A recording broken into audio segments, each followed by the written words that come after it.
with the invocation, and then we'll go to the Pledge of Allegiance. If you would bow your head, please. Heavenly Father, we stand before you today as elected servants, seeking your guidance and direction, your wisdom and knowledge, as we prepare our town's annual budget for the coming year.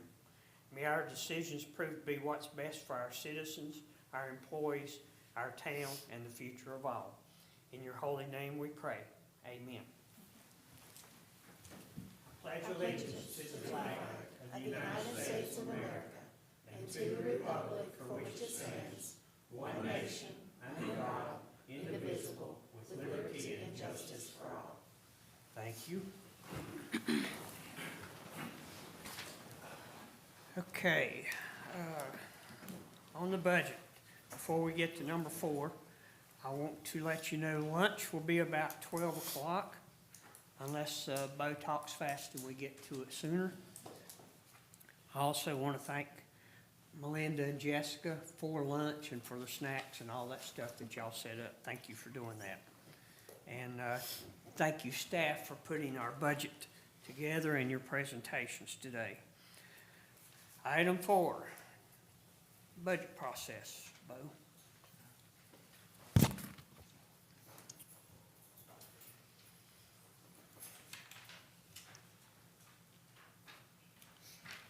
All right, welcome everybody to the 25-26 budget review. We're gonna go over the agenda real quick and then get into the material.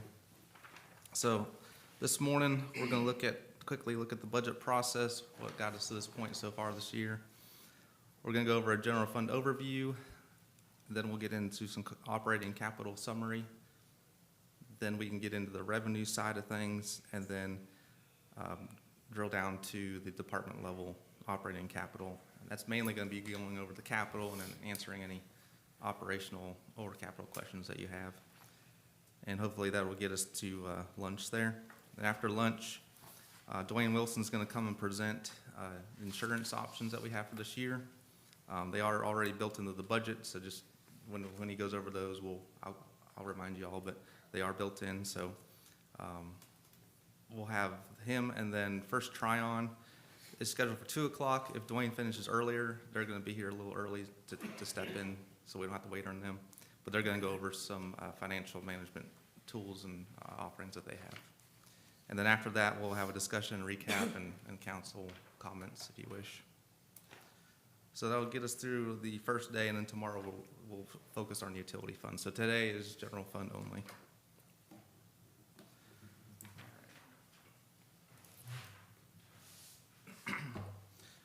So our first item is the budget process.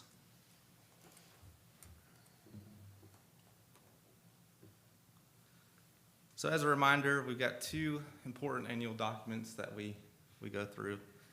The budget, so the budget process usually goes from January through June, so that's what we've been working on pretty heavily the last couple months. And then we also have the audit, which kicks in around July, and that process goes through December. So those are the 2 big items. 2 separate tools that we use, 2 separate objectives, but they also overlap and go hand in hand. So remember, what happens in the budget, looking ahead, is going to affect the audit when we're looking behind us in the rearview mirror. Okay? So I know the words are kind of small there, but the process for the budget starts, like I said, it starts back in January. We go through a mid-year review with departments. Manager meets with each department. That's 50% of the year, so July through December. We analyze expenses, make some corrections as we need to. After that, the worksheets are provided to the departments. They're given salaries and tax information, federal tax information. And then from there, they start out at 0 and they work their way up and build their budget from there. Those are then submitted to the manager at I think it was about mid-February. Went through those items, met with each department, made some adjustments where necessary. Once those were all entered into the spreadsheet, then that process begins, how we're looking at revenues, how that process balances. So the goal is to provide a balanced budget, if possible, at our review number 1, which is where we're at today. So the numbers you're going to see today are balanced, so that hopefully will ease your mind. Remember last year we had quite a big deficit that we were talking about, but that's not the case this year. So we have revenues and expenditures are equal on both sides of our general fund. And we'll get into more details of all that. Beyond this point, looking ahead, the rest of the schedule for the budget, if needed, so May 12th, we've got scheduled for budget review number 2. That's if needed, if council feels good about these today and tomorrow, and we don't need to have that meeting, but that is scheduled. So once we get through May, the manager's budget message is done at the end of May.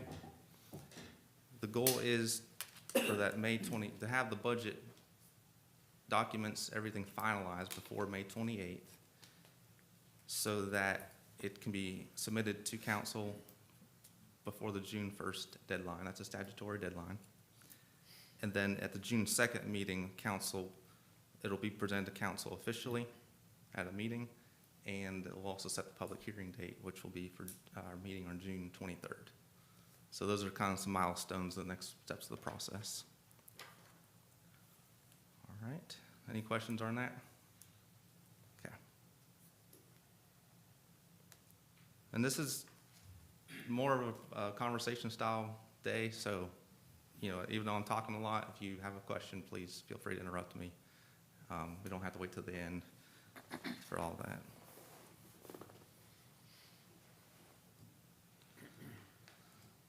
All right. Do you want me to just keep moving along, or do you want to announce the next item, or how do you want to? You just keep plugging along. All son. right. We'll go on to the overview, general fund overview.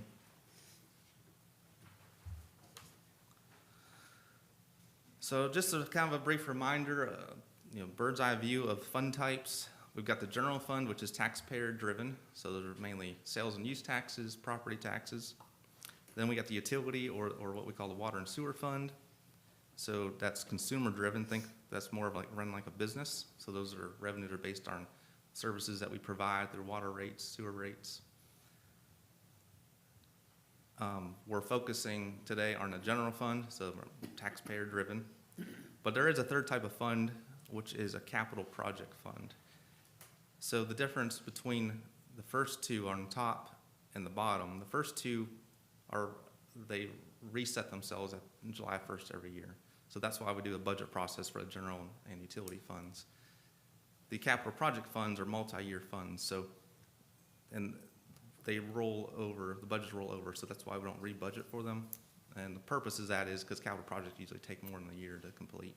So we don't talk about the capital project during the budget process. Those are done throughout the year as we go through. But general and utility funds is what we're focused on. So we're going to run through the fund balance, some debt service, and then some budget challenges for the general fund. So fund balance. Purpose of fund balance, and everybody has seen this before, but just as a reminder, fund balance helps prevent short-term borrowing. It's a good reserve for emergencies, things that pop up that we might want to take advantage of throughout the year.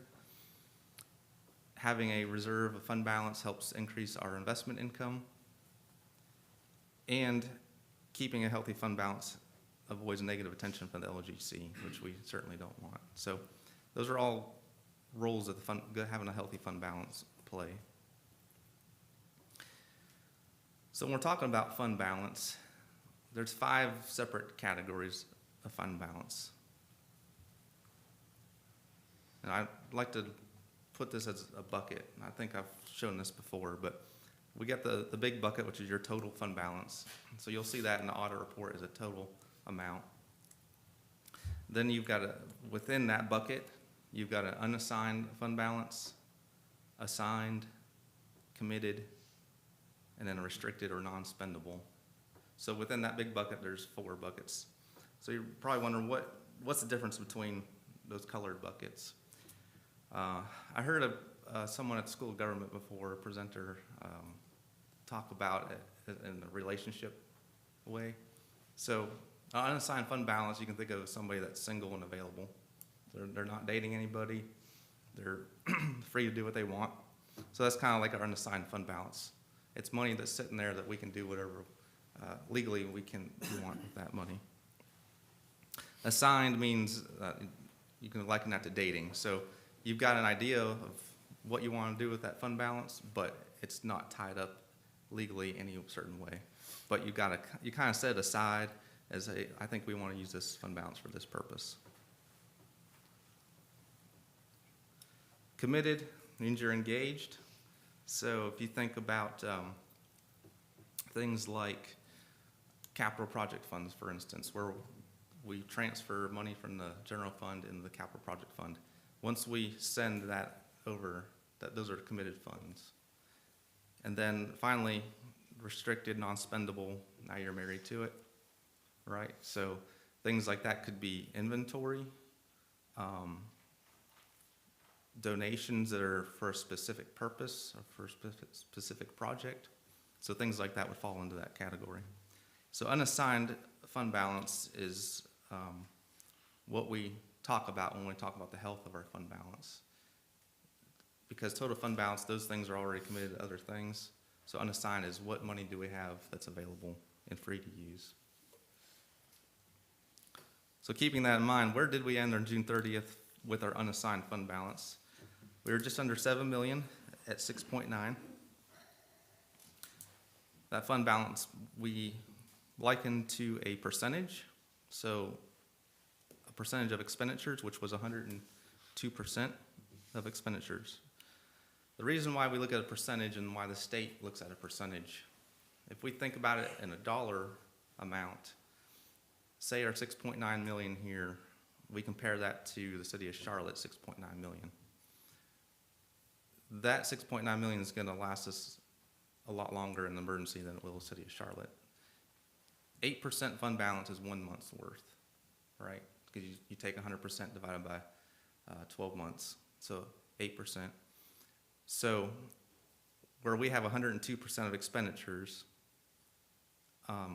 you're looking at about a year's worth of reserves. If no more revenue were coming in, we can survive for another year without going bankrupt. City of Charlotte, that 6.9 may be 10% of their fund balance, so they may only be able to last a month on that. So to keep apples to apples across the state, LGC looks at that percentage of fund balance is how they look at it. So it may look like a big number for us, but somewhere else it's larger, it's a smaller number. So What's the minimum fund balance we have to keep or maintain? So there's no state minimum fund balance.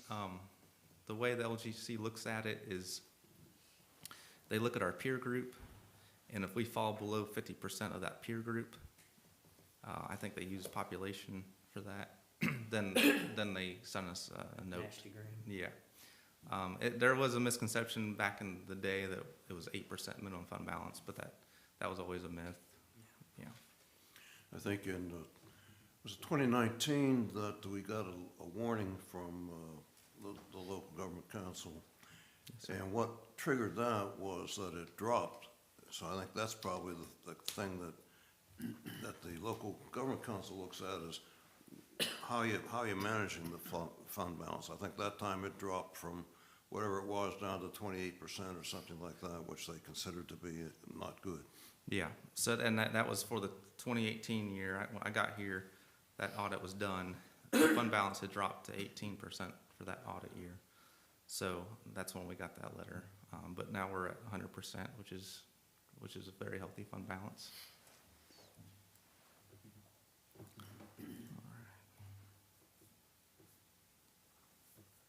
So we did decrease last year. We were at 105.5, so we did decrease 3.5%, which is not a whole lot. Part of that reason is because our expenditures rose. So our fund balance dollar amount actually went up a little bit, but our expenditures rose more than that. So All right, so what's gonna impact fund balance so far this year? We know where we ended June 30th last year. So we've had total appropriations out of fund balance, 879,000. And here's a list of what we've done in the meeting it was done at. The largest amount being the pool structure and dome. We're still waiting to hear from the state about a possible getting the grant for that. So if that grant comes through, obviously that will significantly drop that back down to around 300 some thousand. You haven't heard anything from them? Not yet. Yeah, it's still under, there's multiple signatures that gotta go on it, so as soon as I hear something, I'll let council know. But just say that we can't count on that right now, so looking at fund balance appropriations, 879,000. However, we do have an unanticipated additional revenues in a combination of unspent funds. 500,000, I'm saying a little conservative. I think we'll be more closer to 600,000 by the end of the year. So as you can see, I think we're gonna kind of wash out pretty much there. So I would expect that our fund balance would still stay around 100% at end of this fiscal year. All right, so we're gonna jump in a little bit of debt overview. And in the packets, we'll look at that in a second. I have a debt service schedule that shows the overall debt, but we're just looking at, for the budget this year, in the general fund, we've got 4 items that we're paying debt on. At the bottom one, the patrol vehicles, I let those on and crossed it out because we actually paid it off this budget year. But I wanted to let you see that it has been paid off. That was a 5-year loan that we had gotten for 3 cars back in 2020, I believe, 2019, 2020. But we've got a total of, in the budget, a total amount of $214,865 dedicated to debt service payments. Now, when you take that versus what is the operating expenditures that are proposed, you'll see today, that's 2.92% of our overall expenditures is going towards debt. So that's a pretty low debt to debt ratio there. Off to the side, you'll see the number of years remaining on those items. And then in the blue, kind of displays what the original loan amount was for that item.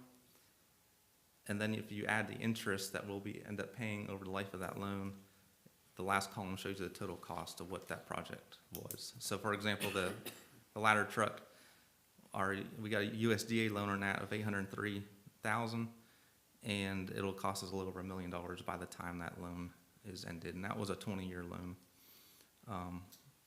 Town Hall and the Splash Park were both 40-year loans, and the second one there, Trucks and Street Equipment, that was a 5-year loan for equipment. It's interesting to note that the interest that we're paying on this town hall is almost equivalent to what it costs to build it. Yes, correct. So in other words, by borrowing all the money for it over a 40-year period, we double the cost, whereas some towns will save the money first and then use their funds to build a new building. But that's the cost of debt. Correct. Bo, is it possible to pay off something early? It is, yep. That's always a possibility. I don't think USDA charges a penalty for that, so. But obviously that would lower your fund balance, Yeah. but, yeah. Well, the balance remaining is what we, if we paid the balance, is the balance remaining the number of payments left times the annual payment, or is that the actual balance of the debt? That includes principal and interest. Okay. So I think the payoff amount, I'd have to get a statement from the USDA, but I think the payoff amount would be less than that because Yeah, definitely. we wouldn't be paying interest, yeah. Good question. All right. I'm gonna jump over to something real quick, the debt service schedules, while we're on debt, so that you can see where these numbers are coming from. But this is a spreadsheet that I keep. So you can see that the town hall, 2051 is when that will be paid off, and the splash pad is 2058. So we got a long line of payments there. Over to the right, that gray column just shows the fluctuations on debt. So the streets and equipment, we got 1 year left on that. Once that falls off, then our 214,000 dedicated to debt service and the budget will drop to 161. Unless we add more debt to it, obviously. Okay.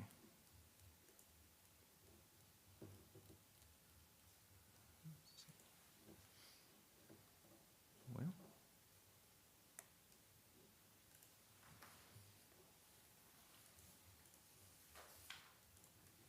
All right, sorry about that. Okay. So some budget challenges that we're facing under the operating. We've got a state mandated 0.75% increase in retirement. Went up to 14.41% this year. For law enforcement, they have a separate percentage that went up a little over 1% to 16.08. Cost of living adjustment for employees, insurance benefits, sanitation and recycling. Republic's contract will increase 5.2%, but we're going to get into some details of sanitation and recycling later. So we'll kind of go over that and see what our challenges are on that. And then we have the standard inflationary price increases on equipment, materials, and services. Under capital, again, sanitation and recycling, that ties into the operating side, so we'll go over that. And then we've got some aging facilities, equipment replacement to go. A lot of our buildings are 50-some years old, so we'll kind of get into all that. So before we jump into operating capital summary, is there any discussion on any of this yet? Okay.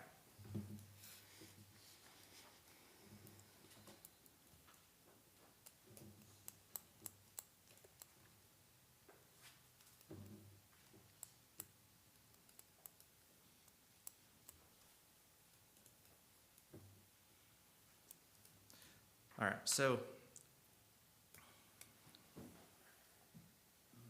these exhibits, let's go back to the top here for a second. So the exhibit list, that we're going to be jumping back and forth because what is shown in the summary page, we can drill down in the exhibit 11 for capital improvement plan. So we're going to be jumping back and forth. So just bear with me as I do that. But looking at the summary, so the far right column is what is proposed in the budget, 7.354 for the operating side and general fund, and then 546,000 in capital. Gives you a total of 7.9, almost 7.9 even. Our revenues are also at 7.9. So at the bottom, you'll see the difference I have circled is 0. So that means my expenditures minus my revenues is equal. So that's a good start for us today to have that balanced. We're going to get into more of what's making up this capital. You'll see a couple numbers here that jump out, 230,000. We'll get into that here in a second. One thing I'll note is departments did a very good job with their operating requests this year. If you compare that to the last year's adopted budget, which was 7.338, and then we're at 7.354. So overall, what's that, like $16,000 increase in operating? So departments worked good. I asked them to keep it as flat as they could. We know we got a lot of challenges we just went over, but I'm proud of everybody that put a lot of work into this. So I think that's something to be proud of, making this budget work like that.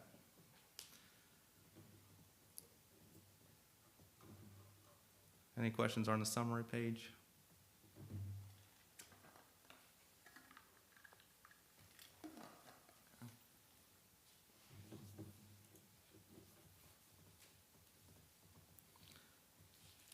So what makes up our revenue that we just saw, the 7.9 million? we've got a couple things here that make, the big items that make that up. Our ad valorem taxes are one item, and we're gonna get more into detail on that in a second. We'll come back to that. Unrestricted sales tax, 1.879. You can see that that is kept flat. We're not seeing a lot of sales tax growth at this point through COVID, and last couple of years it's really jumped up. But right now it's staying pretty flat. The state's saying they're probably seeing maybe 1 to 2% increase, the budget for, but to keep things more conservative, I left it flat for now. So I think that's the minimum amount we get. We might get a little more than that, but I figured we were able to make the balance budget with that, or the budget balance with that. So we kept that flat. I will point out at the bottom where you see fund balance appropriated. So you see a negative number, negative 2392. So what does that mean? If we were pulling from fund balance to balance the budget, say we were $100,000 short, that number would be a positive number, 100,000, but it's a negative, so that means we're actually putting 2392 of additional revenues back into the fund balance. So not only are we balanced, but we're just putting a little bit extra back in. And that will come out of our fund balance? Is that It's going back in it. going back in? Yeah, we're not pulling from fund balance. Okay. What we're saying here is with a negative number, in order to balance the budget, I had to send 2392 back to the fund balance. Okay, Yeah, because all of our revenue projections was 2,392 more than what our expenditure projections are. okay. Yeah. I understand. So it's a good position to be in. Yeah. Yeah.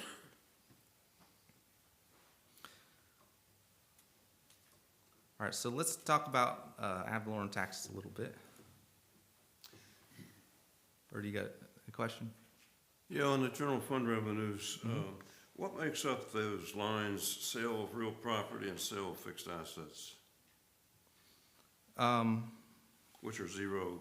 Yeah, the sale of real property is if we sold property, but the zero because what we're doing now, we're putting in the public safety building fund, so that won't go into that if we ended up selling property. And then if we sold any assets, that would go into that line, that one below it. Generally, I don't have a budget for that because we don't know what assets we're going to sell or how much we're going to get for it at that time. But if we do sell it within the year, that's where that would go. Like an old pickup truck or an old Right. tractor or something like that? Yeah. That would go into there. Yeah, exactly.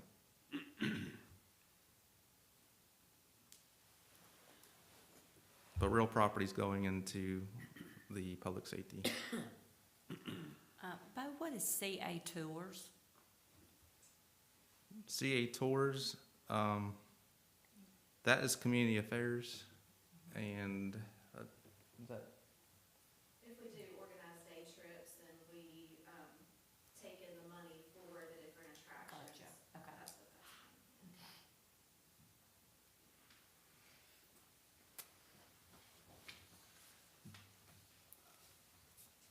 that's. okay, and we can always come back if you got more questions. So I've got two exhibits for the taxes. I put in last year's, and we'll look at that real quick for 2024. This is what you saw in last year's budget retreat. So we had a total taxable value of $538 million. If we look at, I can go to the next page here. So 2025. So if you'll notice at the top left, actually, the date ran, or date as of dates. I tried to keep those as close as I can. And this is a report that comes from the county, so I have to request this report from them. Unfortunately, I don't have access to the tax system. So I have to ask them, I set a reminder, 1st of April, to send me this report. So I like to keep the dates as close as possible because they do fluctuate. They'll fluctuate a little more as we go through until the end of June, but we can capture it around the same date that gives us a good apples to apples comparison. So 538 where we were last year, and you can see we add up these circles in red. At the bottom, we total 557 million. So our total values increased with about almost 20 million. A lot of that is in the business side. So there was some investment in some business. They might have got new equipment, things like that. One thing to note in particular here, we actually had on this column here, tax relief, for residential use. Notice last year it was a small number. And this number actually gets subtracted from the total taxable value to arrive at that 467. This year it's 6.5 million, so significantly more. So our residential values have decreased by about that much. So why is that? Well, that's from Hurricane Helene. Those are the damages to properties. The county did a reappraisal. Remember, folks in the county had to submit to the county a request for reappraisal of their property because of hurricane damages. So within Valdese, that's how much reappraisal the county did as far as the damages that caused by the hurricane. So fortunately, we had an increase in business investment, but our residential did go down a little bit. I just wanted to point that out in case you saw that large number there. So what we do is we take that total taxable value. We got a tax rate proposed of 41.5 cents. We multiply those together. That total, then we divide by 100 to give us a total potential revenue. But remember, we gotta multiply that revenue by the tax rate that was collected last year. So that's how the state wants us to do it. So the county had a 98.89% collection rate. Multiply those two together, it gives you your tax projected revenue of 2.287 million. And then right here you see PUB, that's public utilities. That's going to be like your telecommunications companies. Those values don't get released till September, and they bill those later in the fall. So we factor in that at another, it's factored into the revenue side, but it doesn't show on this sheet. So you'll see the revenues don't exactly equal that. We're a little higher. Was it 22,315 or 2,315,000? That's because those public utilities, we factor in those values based on last year. Any questions on that? I think it's pretty interesting comparing the 2 years, seeing how things have changed.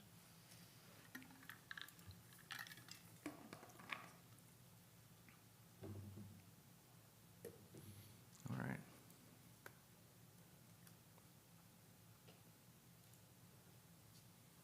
We're cruising along here. Any other discussion on revenue before we move along? Okay. On a related note to revenue, we're going to go over some proposed rates and fees. So to make this easy, Rock School, we don't have any proposed in this budget proposal any fee increases. We do have a document that we could present at another time that shows some fee increases, but it's important to remember that those additional revenues wouldn't take place until the next budget year. We wouldn't see an impact from that because events are booked through into 2026 based on the current rate structure. So, but if council desires, we can look into changing those fees because we did do a big renovation project over there. Things are upgraded now. Well, would you elaborate on that a little bit? You explained it to us by email, but we haven't set ticket prices for next year yet, have we? Ticket prices, performances? Ticket prices, I believe, those are set by the fans, right? Those are set via contracts with the band promoters or agents that we work with to book the events. Those are a year out as So we set the prices to rent the auditorium, rent the facilities, things like But that. but the town sets the fees for the tickets that we sell, right? Or do we? No, we don't set the ticket prices. That's the promotion company that sets those ticket prices. So you mean for the Friday night concert series and that kind of thing, the town doesn't set those fees? For the Friday night concert series, those are free for the public. Well, Yeah. take something we sell, bluegrass. Yeah.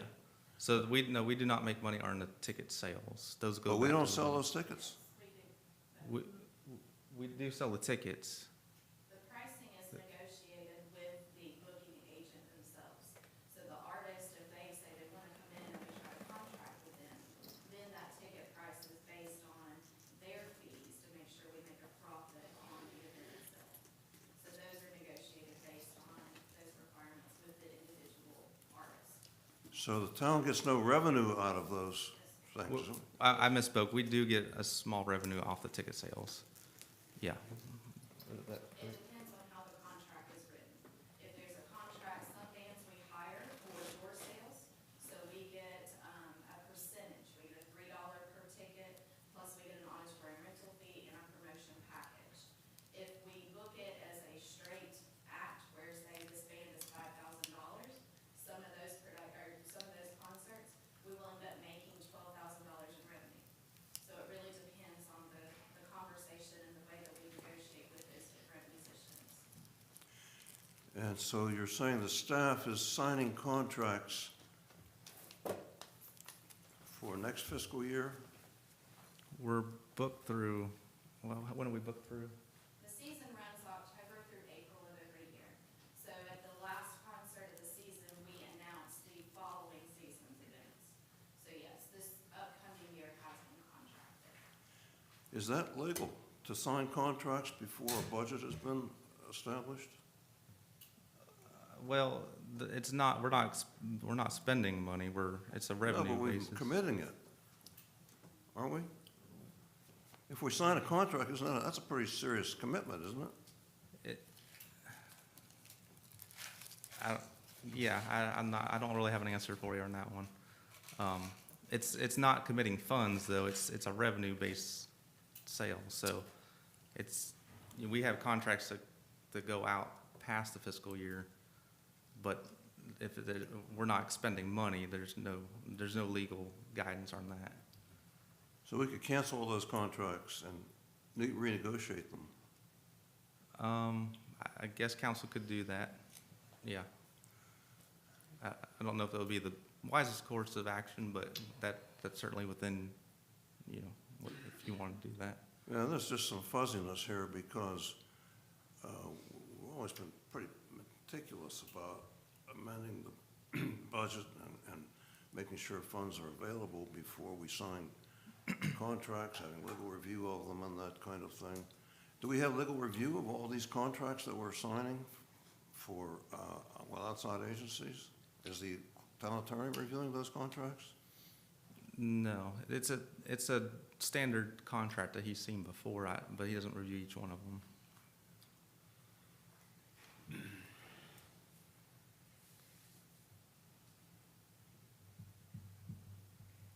Okay.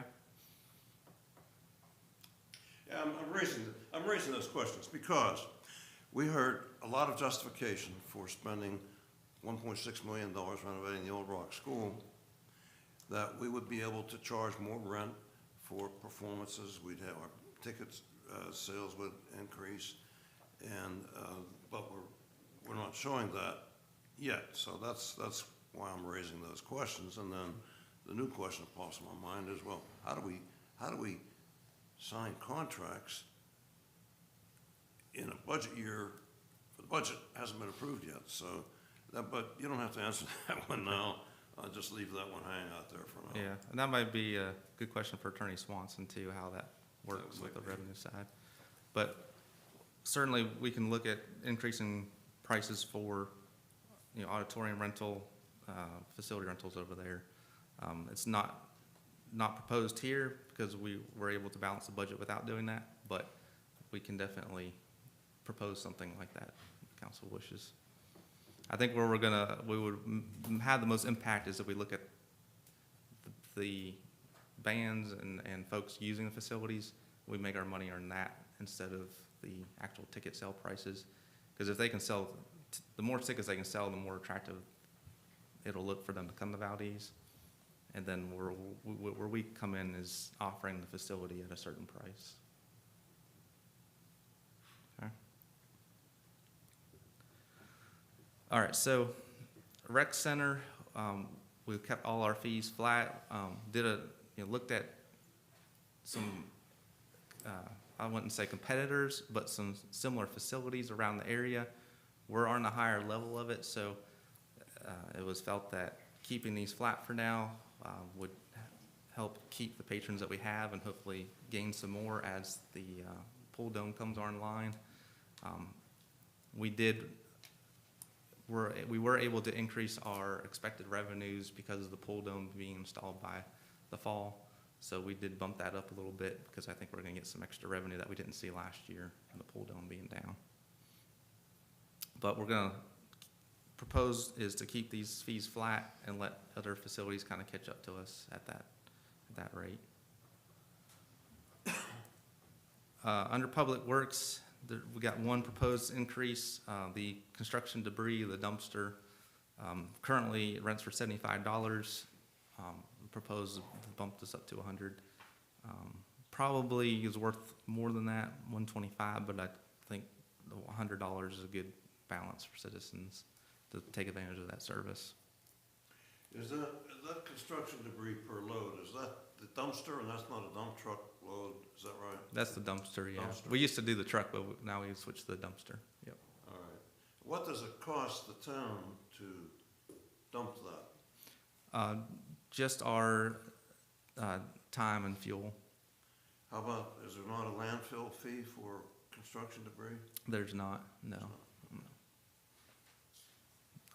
Residents pay that landfill fee on their county taxes, if you'll recall.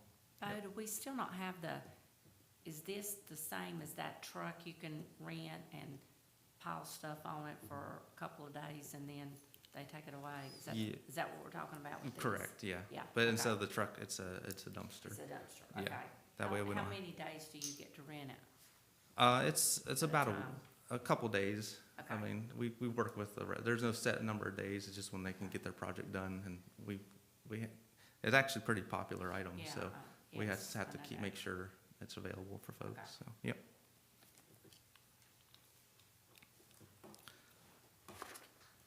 So too far. All right, planning department. So here's where you're going to see a lot of changes. The top three items. Everything in yellow is different from last year. I should have mentioned that from the beginning. Top three items are existing in our planning fee schedule. It really needed to be looked at because in fact, all towns have more planning department fees than what we have. So took a good look at that, looked at some towns our size, went through and identified and categorized planning services that other towns are also, municipalities are charging for. These seem to be kind of the average cost of those, somewhere on the higher end, somewhere lower end, but these are proposed as new fees, as you know, the planning department's changing, so we took a new fresh look at that. So this is what I don't know if we're gonna get, we can't bank on a lot of money coming in from this, but it does help pay for some of those things that our planning department will be going through. Any thoughts on that, or? And so that would start July 1? Correct, Okay. yeah. I think what it really does is it helps folks that are applying for certain things to be a little more serious in what they're applying for. Yeah. Makes folks a bit more serious. When you shell money out of your pocket, you're a little more serious about projects. Yeah.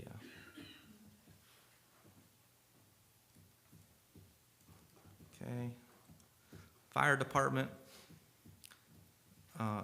So that top box, there's two items there that we're proposing to increase. under inspections. So if there's a first inspection for noncompliance, it would be, I said plus $100. I think it was plus 50, so it'd be $100. And then the second for a second and subsequent reinspection would be $200 now instead of the 100 that it is. Below that, if you looked at the current fee schedule, it references certain chapters of the fire code, and it's really confusing. So what has been done here is it's taken 2 pages worth of rates and condensed them into 1 page as broad categories. For example, you'll see at the bottom chapter, fire code, chapter 1, chapter 9, chapter 10. Anything that falls under those chapters would be subject to that fee. So they're not really new fees, but it's just been condensed on how we categorize all that. You do not want to drive over a fire hose, do you? I saw that. That wouldn't be a very good I idea. saw that too. That's because of the cost of replacement. Yeah, Yeah, that makes sense. can't just go down to Home Depot and buy a garden hose. Really, and replace it. Yeah. Boo, how much have we collected on fees from these types of things? Do you know that? It's not very much. It's Yeah. probably less than $500 in a year. Yeah. So our But people they're abiding by the law then, aren't they? Yeah, but we've got to have fees in place to keep things, in line.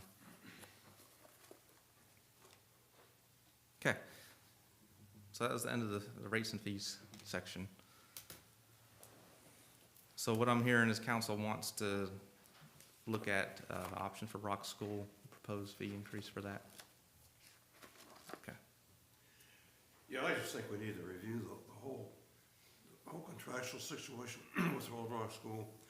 I've mentioned this before in council meetings, but in attending the Carolina Christmas program on a Saturday afternoon,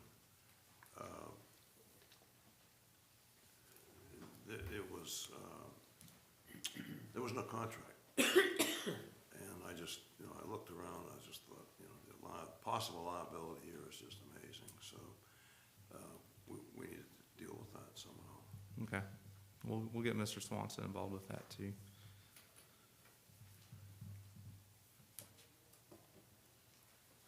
All right. Anything else? Do you want to take a quick break, or do you want to keep going? Keep going. Okay.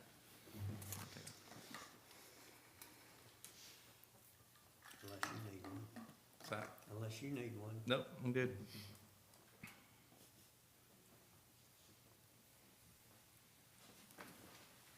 All right. Get down in expenditures.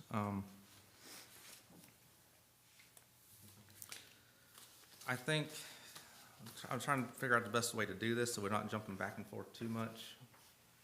So we'll go through each department, but we'll jump to capital for each department as we go through here. Governing body or council's budget, not too much to talk about except for there's an overall decrease, and that's because council decided to cut out their insurance, so that you can see the effect of that coming through on this document. So y'all had a good impact on keeping our overall expenditures increasing too much. Before you leave that one, let's give the council a pat on the back. In the 2023, 2023-24 budget, look at the 2023-24 budget. That's the one that this council inherited because it ended June 30th of this past year. The total cost to the town, budgeted for the town, for salaries, wages, and group insurance was $72,000, right? Mm-hmm. In 25, 26, that 72,000 is 42,000. So the council taking itself out of the group insurance program, even though it boosted the salaries a little bit, saved $30,000 between those two budget years. Yep. Just want to set the pace for all the rest of the operations. Okay.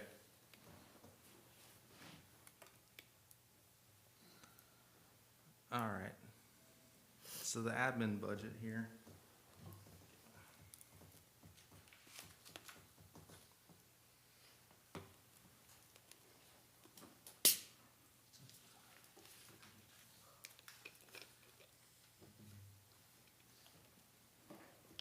I think the best way to do this is there anything in, before we go into the capital lines, is there anything in particular that council wants to talk about on this? Not much has changed since last year. Which slide are we looking at here? We're under administration budget. Administration. Okay. Yeah, well, just to point out that there was about $106,000 saved in salaries during fiscal 24-25. Is that what we're seeing? I think we're seeing that between what was budgeted and the projected. I think there's a difference of about 106,000. Okay. And then what we have in the budget for 25-26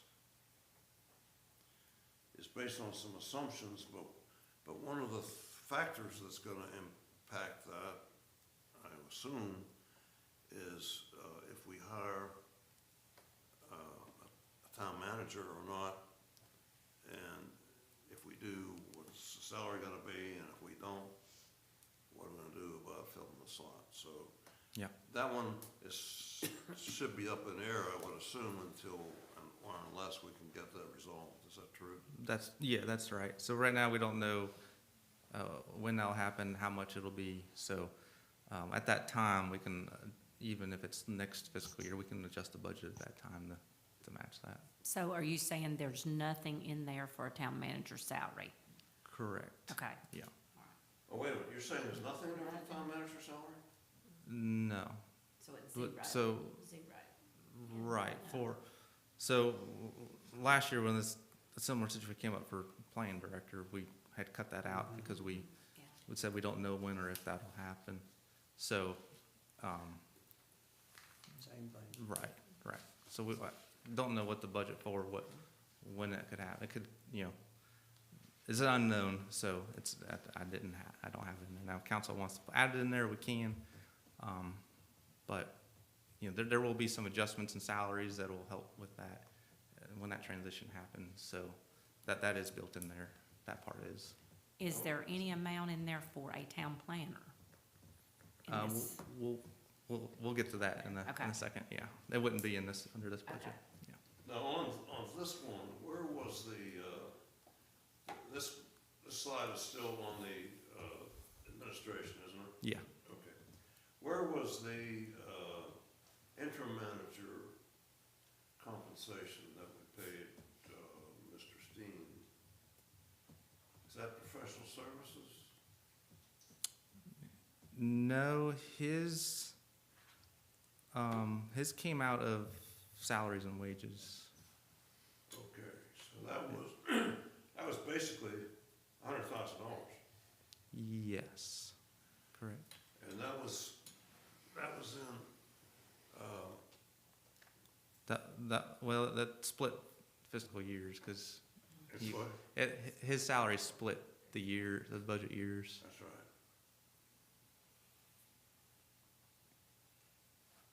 But that was in the salaries and wages line. Yes.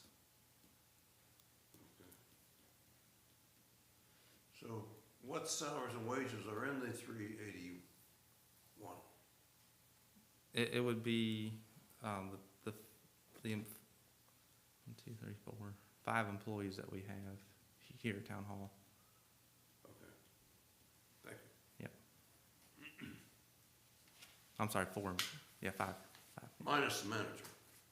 Right. And the manager salaries will be, there'll be a transition. My salary will be adjusted so that's built in there, so that will help part of that transition. Does that make sense? Say that again, I didn't catch it the first time. I heard it, but I didn't catch it. The interim manager salary is built into the budget. Okay, I Yeah. I messed that word. Yeah.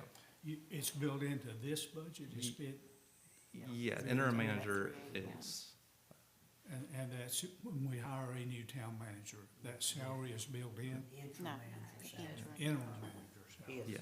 yes. So when that transaction happens, that salary will get adjusted, and then the new manager's salary will go in. So there will be a little bit of a give and take there as that transition happens. Got it. Okay. Bo, is the attorney fees under the professional services? Yes. Is that what that is? Okay. Yeah, and we are, current year budget, we've got 80,000 budgeted, and we're about on track with that. It might trend a little over, depending on what the next few months look like, but, so I've kept that the same. Okay. All right. So we're going to direct your attention down to the capital outlay, 60,000. What we'll do is jump up over to here.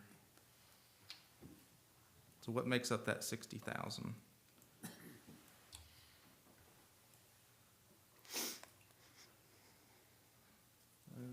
Let's see if I can get this a little bigger for you. So we've got, this kind of give us a summary of these items, and then we'll go in. So for 60,000, we're looking at replacing a HVAC unit. We've got the pay study built in here, and then a financial planning model and debt management that we're going to hear from First Try on later today. Let me go into each of those individually. That's what I'm saying here. We'll be jumping around. All right. So this is a capital request form that goes along with what we just saw. So for those those items, we've got a form for each. With the exception of the pay study, I did not do a form for the pay study because it's pretty self-explanatory. Remember, all this is subject to council's approval. We remember the council talked about a pay study, so that's why we put it in there. If we need to push it off a year, we can, or whatnot. So just remember that as we go through these capital items. So, but first up is 25,000, or up to 25,000 is what they had told me. First Tryon Advisors. They will be here this afternoon to give a little more detail on what they do, what they provide. But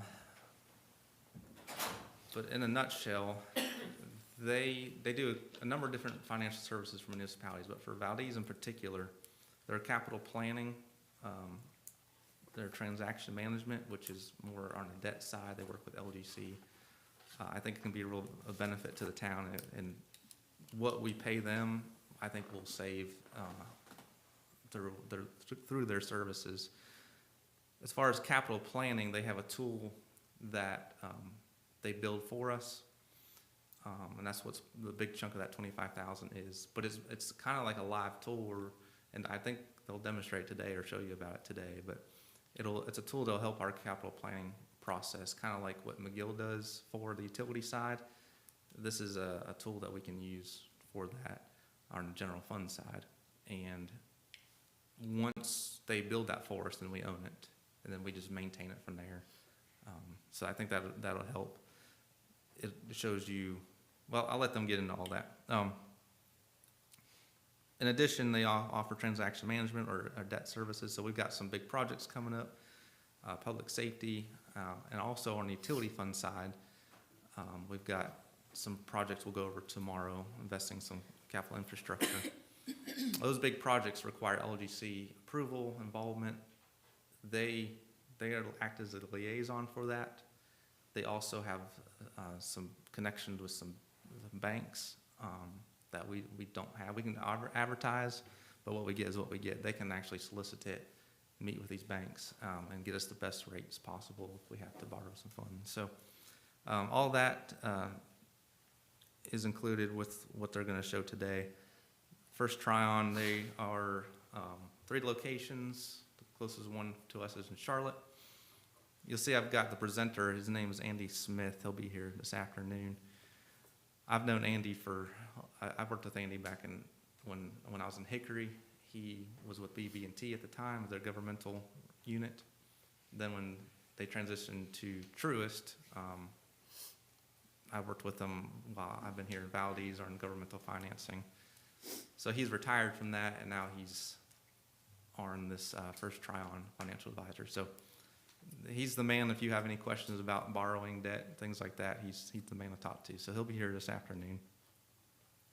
So that's part of the $60,000 proposed in the capital. Here's something a little more simple. HVAC unit.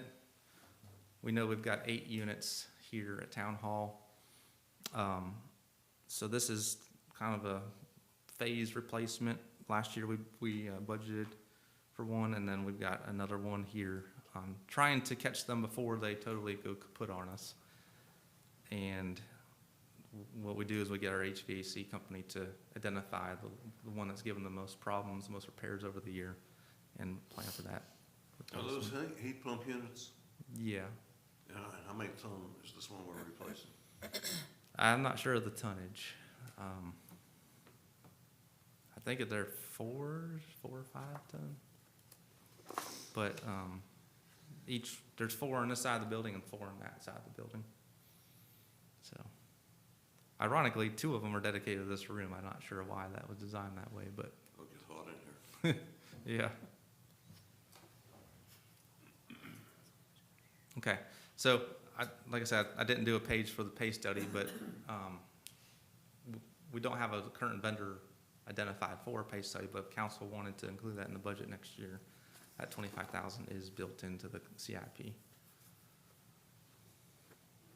And that's how we came up with that number is the one that we did, was it 4 or 5 years ago? Was around the 20,000 mark. So figured things have gone up a little bit since then.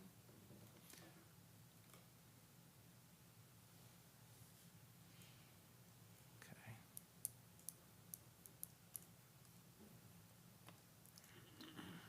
All right, so I've gone through those.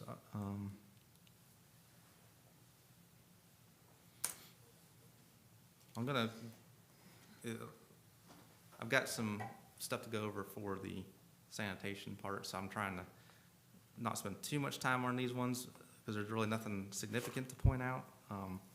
It's about 10:15 if you want to take a break. And We that'll can. give us an hour and a half in this session and an hour and a half before lunch. If that Okay. works for you. That's fine. Okay, let's take about 5 or 10 minutes. Okay. 5 enough? Yeah, fine. So 5-minute break.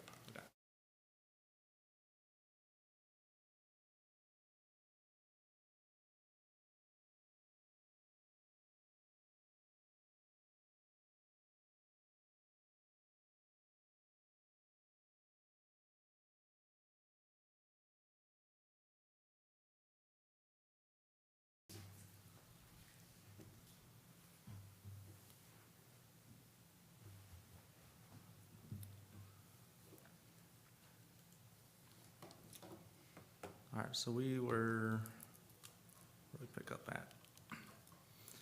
All right, so we're just gonna go down through department by department here.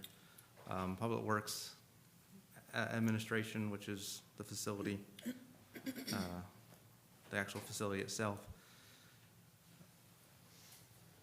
Any questions on this one? I'm trying to highlight any big changes compared to last year, but The big number on this one that troubles me is the tractor for $85,000.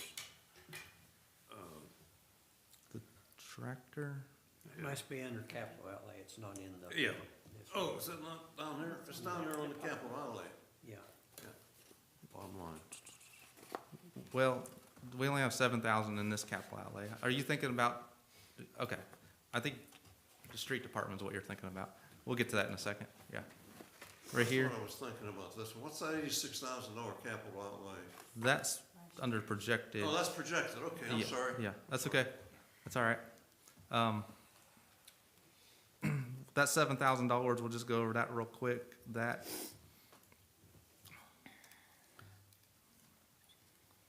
let's see.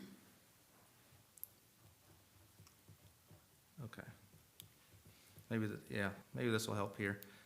We'll just do a real quick overview of each. So, Public Works building itself, 7,000 is to replace the HVAC unit over there. Bo, before you move on, you might explain to council how Public Works has several different budgets, as opposed to most departments having one. Right, it's all within Public Works purview, but we have the facility itself, those administration employees over there. Then we have the street department, sanitation department, grounds department. Those are broken out as separate budgets because they have separate functions in the town. So we kind of, as a way to measure those costs and those services, we break those out in separate departments. So that's kind of why. It's all under Public Works, but that's why it's broken out in different budgets. So let's take a step back here. This is the CIP 10-year plan. I got a red arrow on that first column because that's what you'll see in the budget for what we're looking at today. Year 2 to year 10 is an outlook of what is in the pipeline. Now those fluctuate year to year. Year 2 and year 3 are going to be a little more solid, but those are not included in the budget. So really when we're looking at this CIP plan, that's what it is, just a plan. The most important column is that first one.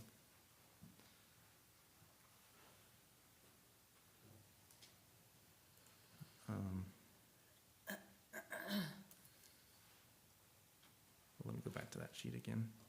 Above this sheet here, or above that more detailed, is a summary sheet. And what all that's doing is just summarizing the detailed items on that second sheet. So again, we're looking at that first column. Remember when we went over the general fund summary page earlier today? We said our capital was $546,000. That's how it's broken out here by department.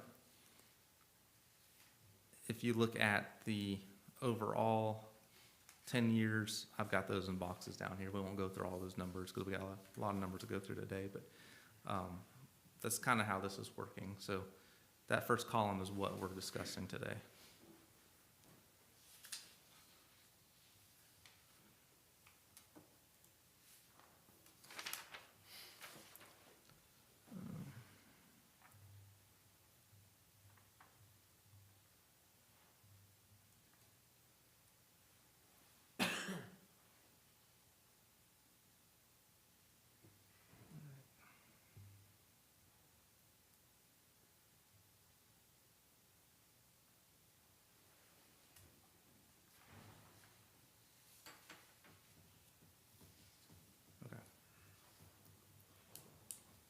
So also under Public Works is our grounds and maintenance department.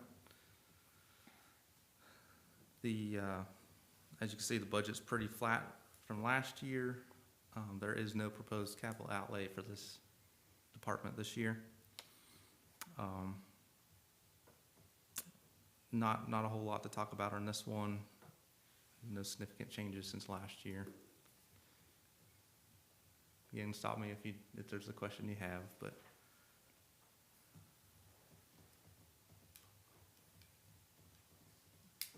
Okay, so we're gonna transition from Public Works for a second, go into planning. And the reason why we're going down this list, if you'll notice that departments have numbers, account codes over here. So we were at 4250, grounds and maintenance, their department code is 4350. So we're just kind of going in line. The next one is 4900. That's how the chart of accounts was set up years ago. So we just follow that. So planning department, we'll talk about that for a second here. To go back to your question earlier, there is no planning department salary, planning director salary built in the budget here. What we do have is under contracted services, you'll see that line jumped up a lot, and that's for the COG contract. So currently, the COG is on a one-day contract, so they're here 1 day a week. What this is proposing is that they'll be here 2 days a week. When our planning director left middle of the budget year, we kind of threw that in COG, and they kind of had to scramble to give us somebody. If they can plan ahead, then we can get 2 days a week, which would really help a lot. Our citizens would like that a lot. This doesn't mean that we're not going to keep trying to find a planning director. I want to make sure that's clear for everybody. We're going to keep advertising, keep trying to find one. This pricing is based on a 2-year contract with COG. However, the contract has a 30-day clause in there. So if we do find a planning director that we would need to hire, all we got to do is give COG 30-day notice that we want to end our planning services. So it doesn't tie us down, but it is included in the budget, because until we can find somebody, we're going to have to keep using their services until that time. So we want to make sure we're budgeted properly for that. So technically, no, there's no planning director salary in here, but we do have, $59,000 in there over a 2-year period for COG. So that could be something that goes towards that planning director salary to replace it. So there wouldn't be a significant jump once that happens. But like I said, we're going to keep advertising and keep trying to find someone.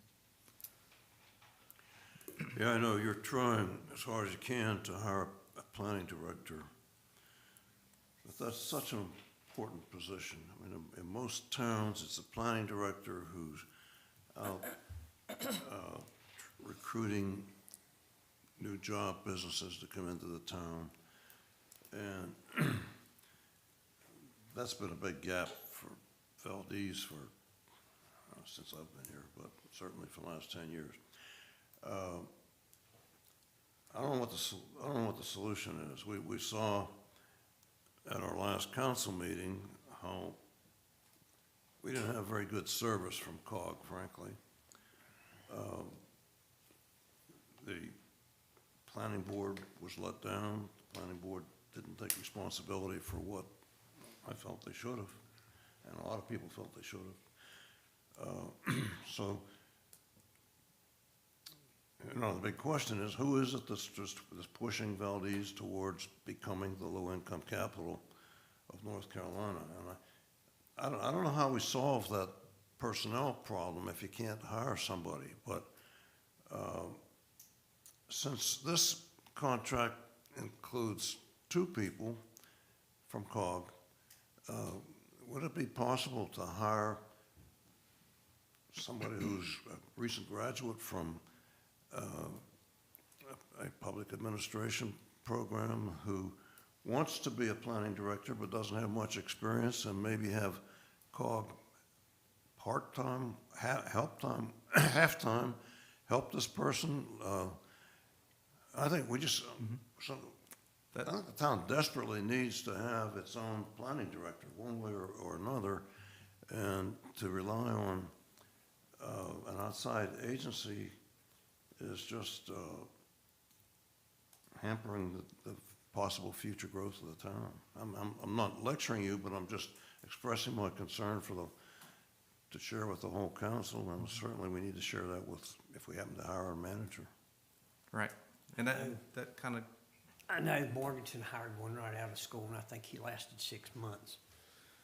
But that's not a bad idea, as far as if you hire one straight out of school, is to have COG here to assist. right, because if we can recruit somebody right out of school, their salary will be a little lower, which would afford us to have the COG on hand to help guide a little bit. So just to step back a second, that is for 2 days a week, not two Not persons. 2 people, but 2 days. 2 days? 2 days Yeah, a week, okay. All right. yeah. And I think the plan is to have a different COG planner here at that once the new budget season hits. Like I said, they were scrambling, just trying to get us someone once Larry left. But I think you'll see a transition there too. So I don't want to go into too much personnel details, but I think there's some changes coming. Does the But yeah, job- we're going to keep, what's that? Does the job posting need to be amended perhaps to reflect if we're looking at a different educational experience? I haven't looked at the posting We- necessarily to know how it reads. We kept it pretty wide open. We even advertised it for someone who can maybe even do part-time work. Kind of similar, not ideal, but just someone who is on our own staff. But that still hasn't attracted anyone yet. So I think once we can get past budget season, maybe start actually contacting these schools and seeing if they've got anybody coming up in the pipeline who they might recommend to us might help.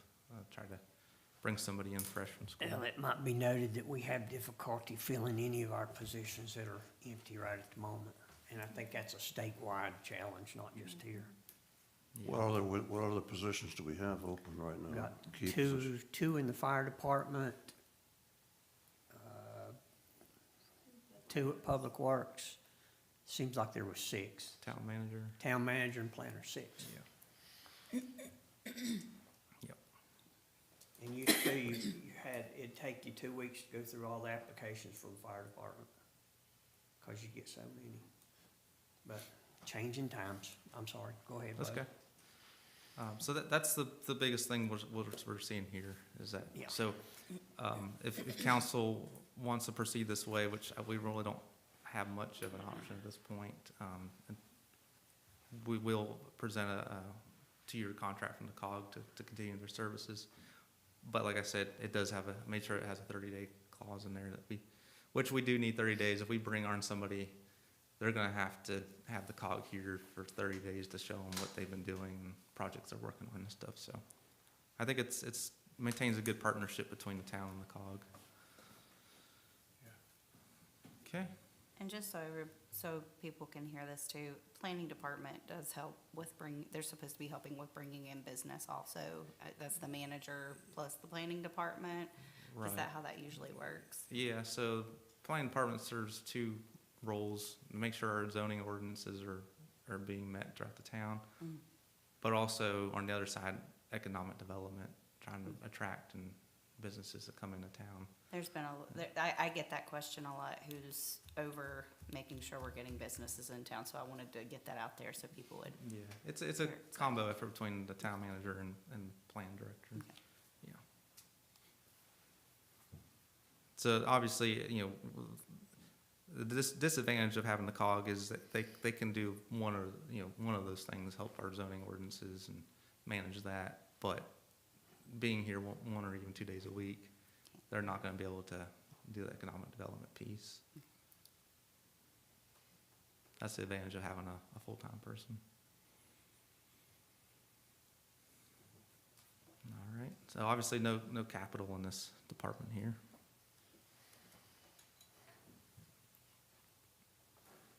So our next department is police.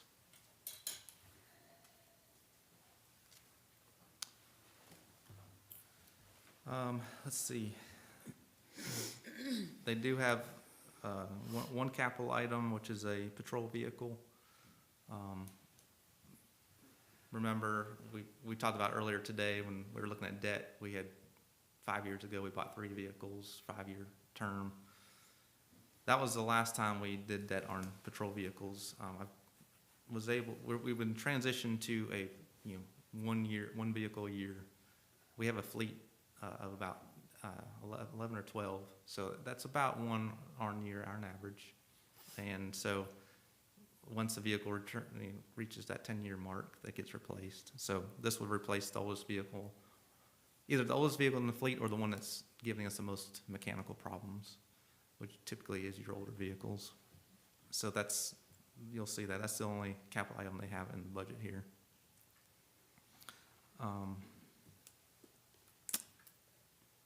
Again, no significant changes on this one.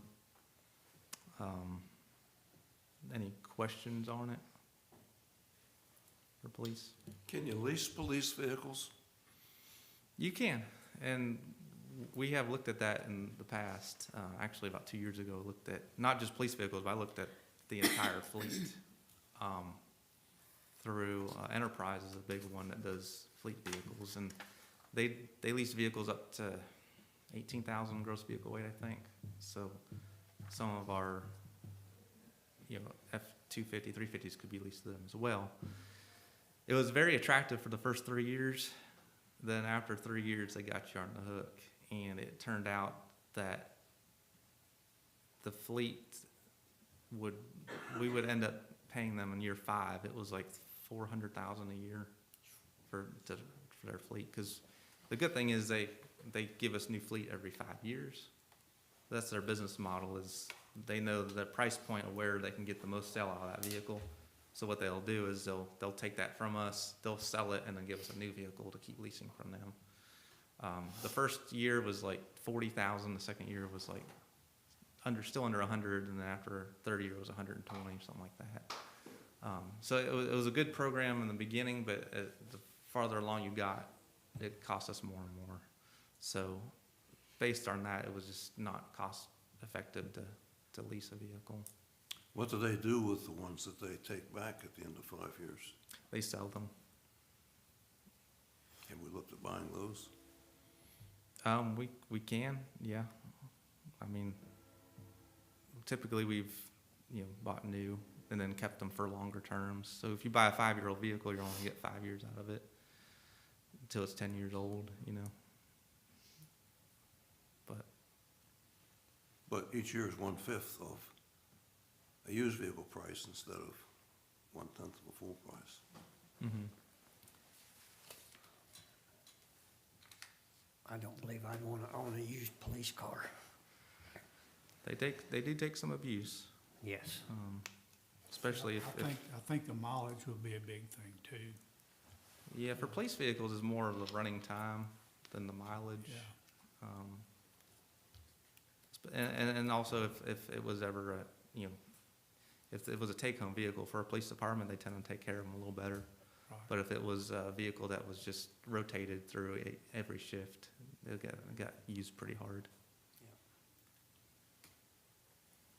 This may be completely just the wrong thing to ask, but the Tryon Financial Services people, I don't know if anything's built into the budget for the police or not, but if we needed to add to our police force, how could we look into eventually doing that to expand, because we're growing, we're getting the housing developments, we're getting more apartments, we're gonna have to look at making sure, our citizens are safe. So how do we look into making sure we're, looking ahead? Because that's gonna be a lot. The place, we got the places beside Drone High School, you've got you've got all these places popping up. Even the one downtown, if it keeps going. So it's something we are gonna have to look into. Could they help us at all with that, planning or? We can ask them. They're more on the capital side of things rather than operational, but the two overlap. So it's something that we might have to look at future years and say we want to add a salary or employee to that salary line. So here's how it incorporates with the overall capital plan. Yeah. But basically for us, we just know, okay, in 2 years, we're gonna have to add a salary here. How are we gonna pay for that? Yeah, when I think about the fact that they're having to cover so much ground, all the way over to Rutherford College with the hospital and everything over that way, that's a lot of ground. And I just wanna make sure that there's a lot of people coming into Valdese, which is a great thing, but I wanna make sure that we're safe in the meantime, so, Yeah, and I think you'll have to look at other departments Yeah. also for that. yeah. And that pay study, I think, the group that does a pay study would be more in tune with. That's what I'm hoping for. So I'm definitely behind that. If anybody has any question, the pay study is definitely gonna be something we need to make sure we're doing, so. If the council recalls, 2 or 3 months ago, we had a proposal that we voted on, and we were one vote short of getting proposals from management consulting firms that would do organizational studies and a pay study. And that's, if we could have sold that, then we would have that work started for a new manager coming in. I think at this point in time, that's something that we need to look to a new manager, if we are able to hire one, to take the lead in, because it's got to be a continuous process of looking at all the operations. And I have one more that I'll come back to when you get a little further down on these slides here. Okay. I will say this about a pay study. If we're not gonna fund it, we don't need to waste our money doing it. Cause you just, in the past, we've done pay studies and they weren't fully funded, and to me, that's a waste of money. But I do agree with what you're saying. Sir, go ahead. Yeah.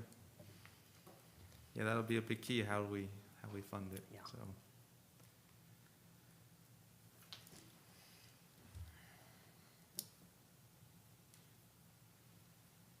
Anything else on this slide or in this police department you want to talk about? Okay. Moving along to the fire department. No big changes here. Capital outlay, no capital outlay items. They are down 2 positions right now. We've been advertising for an engineer and a captain position. So those have been vacant for a few months. So we're actually gonna see a little bit of a savings in this year's budget with those vacant positions. Some of that's getting eaten up by, employees stepping in extra duty and filling in those roles. But hopefully we can fill those. Those are still included in the budget for this upcoming year. But like I said, no big changes here, no capital items for the fire department.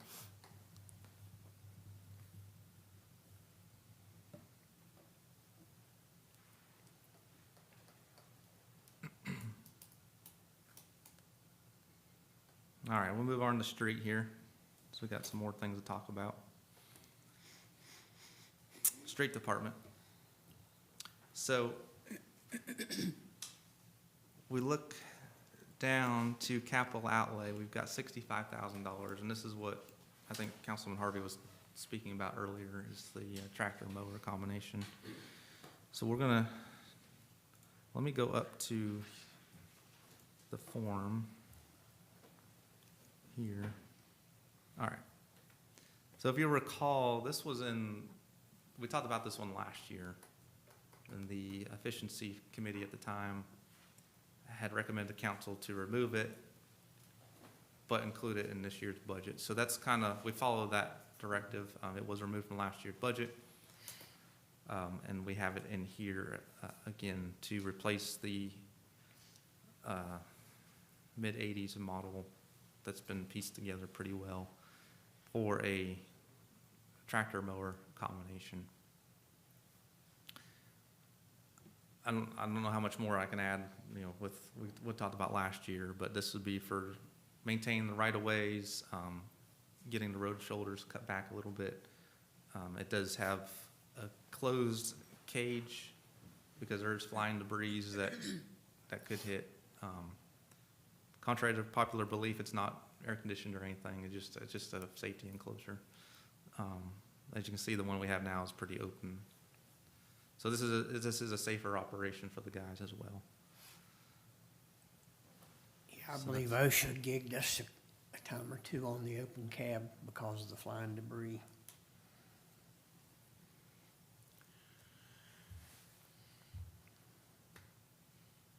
Okay. The overarching concern I have about the streets budget and the grounds and maintenance budget is that we have a tremendous amount of resources, human and and fixed assets devoted to seasonal work. And unquestionably, in the anywhere in the private sector, there would be a really hard look taken and deep analysis taken at this vertical integration that we've been following, where we do everything in town. We buy a paving machine to pave patches. We buy equipment, $65,000 worth of equipment to trim along streets. We have, when I took a tour of the Public Works facility a couple years ago, we had 2 or 3 trucks sitting there that the only thing they're used for is snow plowing. And then we had 2 or 3 new snow plows we saw, none of which are called on very often. And yet, in this community, we have a lot of independent contractors who do street work. I mean, the school system doesn't have snow plows, and I think they probably contract with independent contractors to do that kind of work. There are all kind of landscaping firms around here. And just, I mean, I don't have the numbers, but it would take an in-depth analysis of an employee's, a time study also of what are all these employees doing all day long between mowing jobs and between snow plows, between snowing jobs, and what kind of arrangements could you make? What kind of retainer contracts could you have with all the little independent businesses around the area who would probably benefit from extra business and employ people?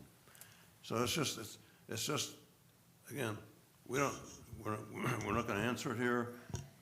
It's just the question, and I think it's a need that again goes back to one of the key reasons that I wanted to just seek proposals on management consulting firms that would look into this kind of thing and give us some recommendations. But again, it's now something that I think we need to, if we should be able to hire a manager, we should lay it on the new manager. Do this analysis and let's find out. Are we spending $200,000 or $300,000 a year needlessly just so that we can own our own equipment and have our own employees do all these things on call? I don't know. I mean, I see on my street, I see 6 vehicles, 7 employees fixing a water leak. A little water leak. I don't know. I mean, it's the kind of thing that I hear from citizens all the time, but and it's an analytical issue, a deep analysis issue. It takes a deep study. It takes a lot of time, and it takes some knowledge and ability to do that, which consulting firms could do that, or chief financial officer could do that if he had time, but we've already got him wearing 4 hats. Just lay it out there. I mean, I'm not going to be on the council much longer, so and it's not something that's going to get solved while I'm on the council, but it's something that I hope those who do serve on the council and the new manager, if we hire one, will look into and take a hard look at. Memory serves me correctly, the Efficiency Committee last year had Public Works look into contracting our mowing services. And would you mind coming up, because if you speak today, you need to come to the podium so it can pick up on the mics. Would you come tell, no, I want this to be told. Would you please come up and tell us what the results of your attempting to find someone to do our mowing for us would And be, bring the please? data with you, please. That was last year, I don't have it. Just I think it's all, but come up and tell us the results of that, please.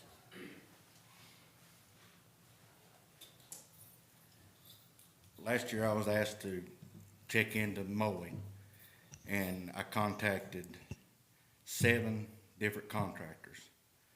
And I got 2 validated written quotes back out of 7 contractors in the local area. And not exactly sure on the number, but I think it was around $130,000 a year just to mow the facilities.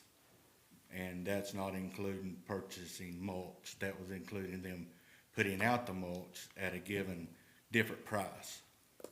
But we would still have to purchase the mulch, fertilizer, and things like that. Did that include mowing sewer right-of-ways and streets? No. Okay, That that was was just only- facilities. That was just the facilities that Public Works mows, not including what the rec center takes care of as far as the parks and around their facility. And I I- knew we had looked at that, and I didn't remember the specifics, but thank you. And I also looked into the snow plowing, and I contacted several different people, and most everything that I got back is, you know, we got our contracts. The big company, which was Dixie Lawn Service, which does road mowing, and I also contacted them about mowing the sides of the roads and stuff. Talking about getting a better machine to do that with, so we can better our right-of-ways and move our road shoulders back. They are busy with the DOT contracts. They didn't have anybody interested in doing anything like that. And same situation with snow plowing. You know, they just, I mean, I'm sure there's somewhere somebody that would want to do it, but at that time, we did not find anything. Okay, thank you. And that's the thing, that's why you need a consulting firm with financial analysts on the staff who can dig into these things with good, solid proposals, good, solid data. You know, it's really beyond something that our staff ought to undertake. Okay. Couple things I'd like to say about this. One, the Efficiency Task Force did not recommend we buy this last year. It's back in the budget this year, and if I understand it correctly, even if we purchase this equipment, we're still at zero balance on our budget. Is that correct? Correct. We're balanced with this in the budget. That's correct. Okay. Yeah. Yeah. So this would not be an item that would cost us more than what is already in the budget? Well, what the proposed budget we're looking at today, it's already included with that, so. Okay. Yeah. Yeah. Good question. We're not, I guess in other words, we're not taking from fund balance to purchase this item, Right. if that helps. Okay. All right. Let's see, where are we at here?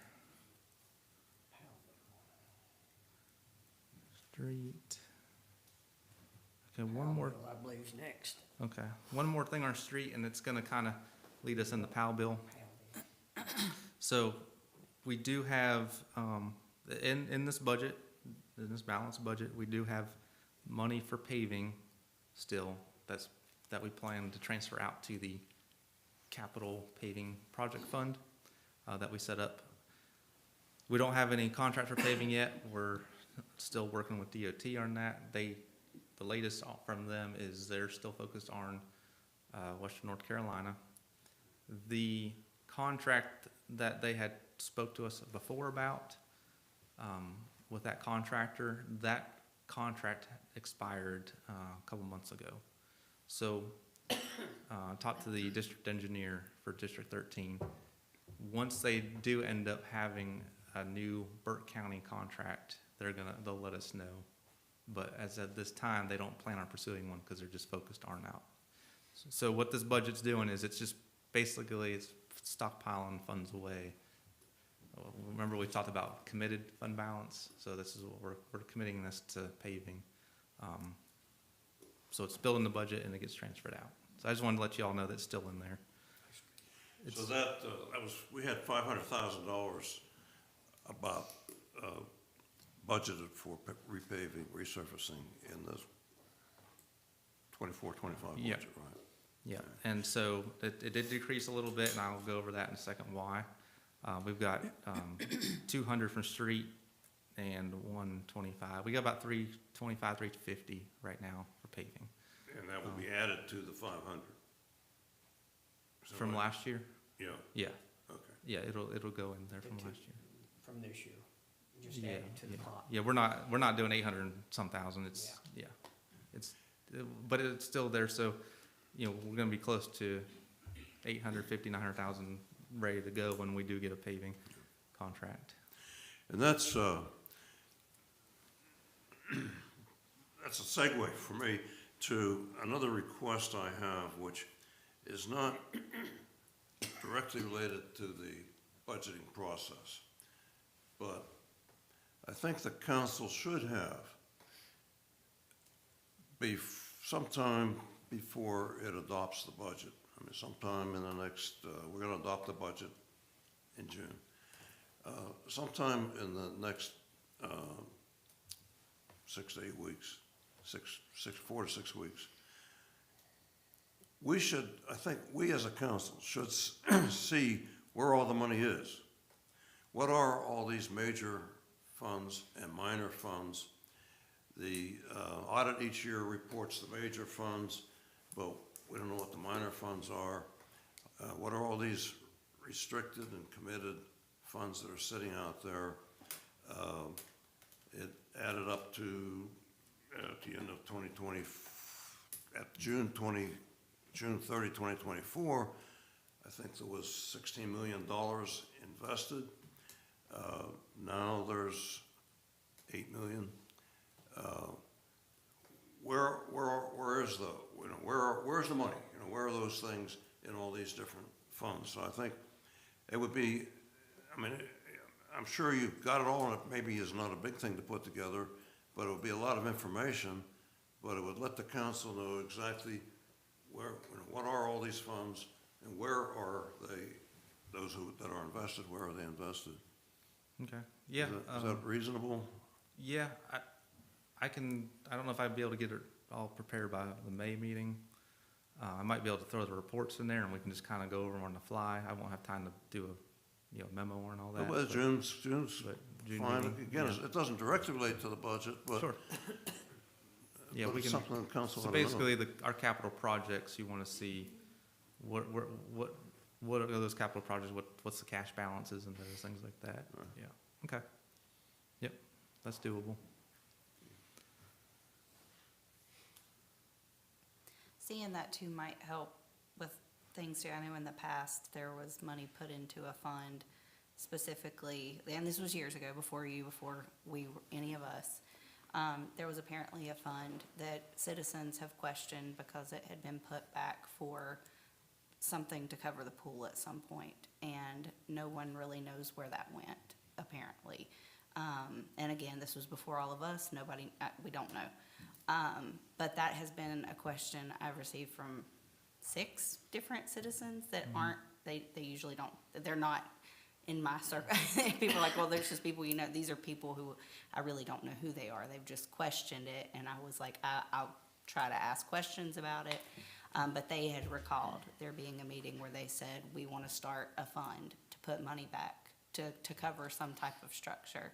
So Yeah. I think the council knowing that money is going into certain accounts for certain projects helps us have a clear picture. So, that information gets passed from council to council to make sure we don't have this thing of citizens saying, where's the money in Valdese? Because there's a lot of, there's questions about where the money goes. Yeah. So, it would help me to know, that is being put back for, don't worry about it, it's covered. Because that will be something too that people are asking now. Are we putting back for 25 years from now, whatever, for the next structure or a new pool by that time? It's probably gonna need a new pool in 25 years, to be honest. But that's the kind of things that people they ask, and it would help the council to be able to answer, so.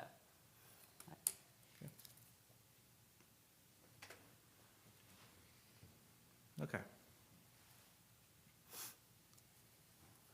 So we'll jump down to the PAL bill.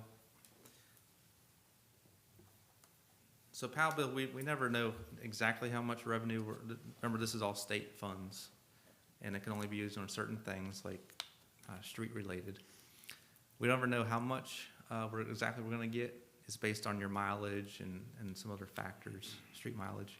But what I do know is it's been trending higher in the last couple of years. So that budget bumped up. And where we focused on, because we don't have a paving contract right now, we kept the 125 towards paving in there. But what you'll see is the patching and repair, we bumped up to step those efforts up a little bit. And also our sidewalks. We got a lot of broken sidewalks through town. So we'll bump that up to get focused on those repairs as well. So while we're waiting on paving streets contract to come up, we're gonna focus on getting some things repaired and some potholes and stuff like that. We do have a program now, but it only has, as you can see here, it was 8,000 last year in the budget, bumped it up to 25 to really ramp that up. So that's the PAL bill. It doesn't have any employees in it or anything, because it just can only be used on street maintenance and street paving. That sidewalk thing's gonna make a lot of people on my side of town quite happy if it hits over there. So. Yeah. So between the street department, 200,000 there, and then the 125, you got a total of 325 going out to the paving fund. Okay. Sanitation. So here's the one that we need to talk a little bit about. You'll see the big, that's our biggest capital item in the budget this year, $230,000. Believe it or not, the most amount of complaints that we get, it's not water rates, it's not streets, it's trash and recycling. Amen. In particular, Republic.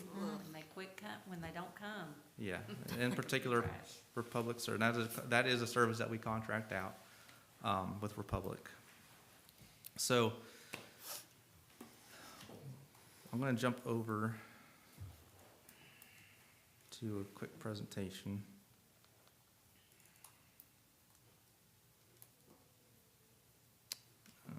Hold on a second, that's not what I wanted.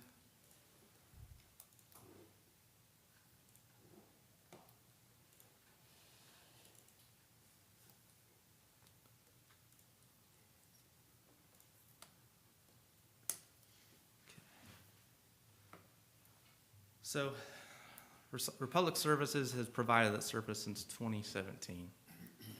We are in a contract year with them. They want us to enter another 5-year term. Well, it was originally a 7, want us to enter another 5-year term with them. So, figured this would be a good opportunity to evaluate where we're at, what other options we have, because there has been an increasing number of complaints. When I got here, there wasn't hardly any in 2018, 2019. But over the years, it's getting, every year it goes by, we're getting more and more. So alternative options, we wanted to look at that. There are a number of companies that offer dumpster services. I think it's Blue Ridge Waste Services are one. The problem is that these companies, they don't offer curbside service like we have with our carts. They only do the dumpsters. So our options are really limited. Asked around other municipalities what they're doing. Most of them are with Republic, and most of them are not happy with Republic. They're also looking for alternative solutions. In our area, one solution we came across was a local company called Simply Green Recycling. They they did the town's recycling before Republic took over in 2017. Remember when there was little bins that we used to put out? So they used to do that curbside service. Since then, they've grown a lot, and they are local. They do the bigger carts now, so we still wouldn't have those little bins. And they're also getting into the sanitation business as well. So they're going to be a direct competitor with Republic. The biggest thing is for us is the service, but also how the numbers shake out. So let me back up here. Oops. Okay. So looking at these two, And as a side note, I did do some numbers and bring it in-house, and I could not beat these prices. So I didn't want to get into all that and confuse y'all, but that is something we looked at, as bringing that service in-house. But that would be a significant capital cost to us. So Republic and Simply Green. The current rate we pay the Republic is $14.26 for roughly 1,800 customers. That 1502 is going to be their 5.2% increase. If we stick with them, that's where we'll be for this upcoming proposed budget. Right now, we're charging citizens $14.30. So it was to match what Republic is charging. Remember, we did a $2 increase last year. Based on these rates that Simply Green has given us, they would save us approximately $28,000 compared to Republic services just in that first year. Because increases are based on percentages, that gap increases the farther out we go. So this first year will be $28,000, next year will be $29,000. So it's year-over-year savings on that. Based on the price they give us now, the current budget, like we said, we went over the rates and fees. There was no proposed increase for sanitation and recycling for citizens. So they wouldn't see an increase in that for this budget cycle if we were to proceed with this route. So what are some cons? I would say it's a con, but it could be a positive thing. The Republic owns the carts. I have asked them if they would sell us the used carts, and they said they were quick to answer no. The downside of buying their carts is it does say Republic services on the side, so it wouldn't be a town cart. But a lot of them need replacing. They do need replacing, but they don't want to sell us the cart. They want to take them back. So if we were to make this transition, the Republic would be taking their carts back. So that's where that $230,000 comes in the budget that you see. The capital cost to purchase these carts are in a cooperative purchasing arrangement, kind of like we did with the dome structure. These carts are on a cooperative purchasing for $63 a cart. For 3,650 carts would be $230,000. Something I just discovered about a couple days ago, after I put all this together. Back in February, anticipating that we were going to propose this, I applied us for a small grant through Department of Environmental DEQ. Thank you. I'm getting tongue twisted there. As a $30,000 grant that would cover the carts. We have been awarded that grant. So right off the top, that $230,000 would come down to $200,000. So we've got $230,000 in the budget right now. Would actually be putting $30,000 more in the fund balance. So that's a good news. So the grant was how much? $30,000. 30,000. Yeah. So instead of $230,000, it'd be $200,000. So we've got a balanced budget now, but we'd actually be putting $30,000 back. I've been excited to tell you all that if this is the route we go. So what I've done here, now this is based on the $230,000 because I haven't been able to adjust these numbers. Simply Green's contract is actually $13.50 per customer versus Republic's $15.02. But these carts, I've factored in a 15-year lifespan for these carts. So breaking that down per customer per month is 77 cents per cart. Now it's going to be a little bit lower since we're not doing the full $230,000. But if you add the 77 cents to the $13.50, that's how I'm coming up $14.27. So those carts are amortized over that lifespan of those carts. We do have a little bit built in to replace carts as they might break or something.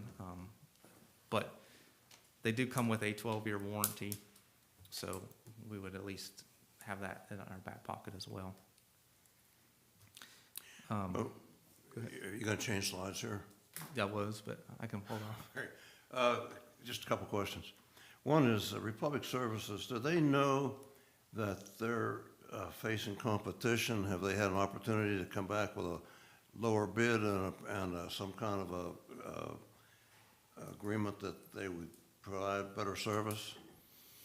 I have spoke with them about this. I've notified them that we are looking at alternative options. They did not offer to want to talk to us about lower pricing or, I've had lengthy conversations, meetings with them about their services.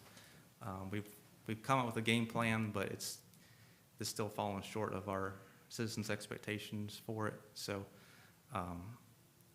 that they're not looking to decrease our pricing. And in fact, looking at other municipalities, our pricing is pretty competitive with Republic still. So I don't think they would come down any more than what I've already asked them to. Second question is, what happened to all of the green carts we had that the town owned when we contracted with Republic? There used to be a gaggle of them stored over at the Pine Burr, that building on Pine Burr, for one example, but I can remember back when this contract with Republic was put forward. That was before you, right? Yeah. Okay. I remember citizens saying, well, they're just gonna keep raising it every year, and we need to hang on to those carts because we might wanna take it back sometime. Do we hang on to the carts? Are they still around? Not that I'm aware of. Are you talking about the green bins? Yeah. No, I don't, I know people wouldn't go back for those bins, but no, I'm talking about the ones that, like these, that you roll out to the street, the 600. It was a green cart with a black top. Okay. Yeah. I'm assuming the town either sold them or something when that transition happened. I wasn't around for that. You know, I would assume they went to the dump, except that I thought there were some stored around here. You know, they weren't all 10 or 15 years old. A lot of them, they were being replaced every year. A lot of them were new. There must be some somewhere. Alan might be able to give us more insight. We have 60 of those on hand that we use during festival and 4th of July celebrations.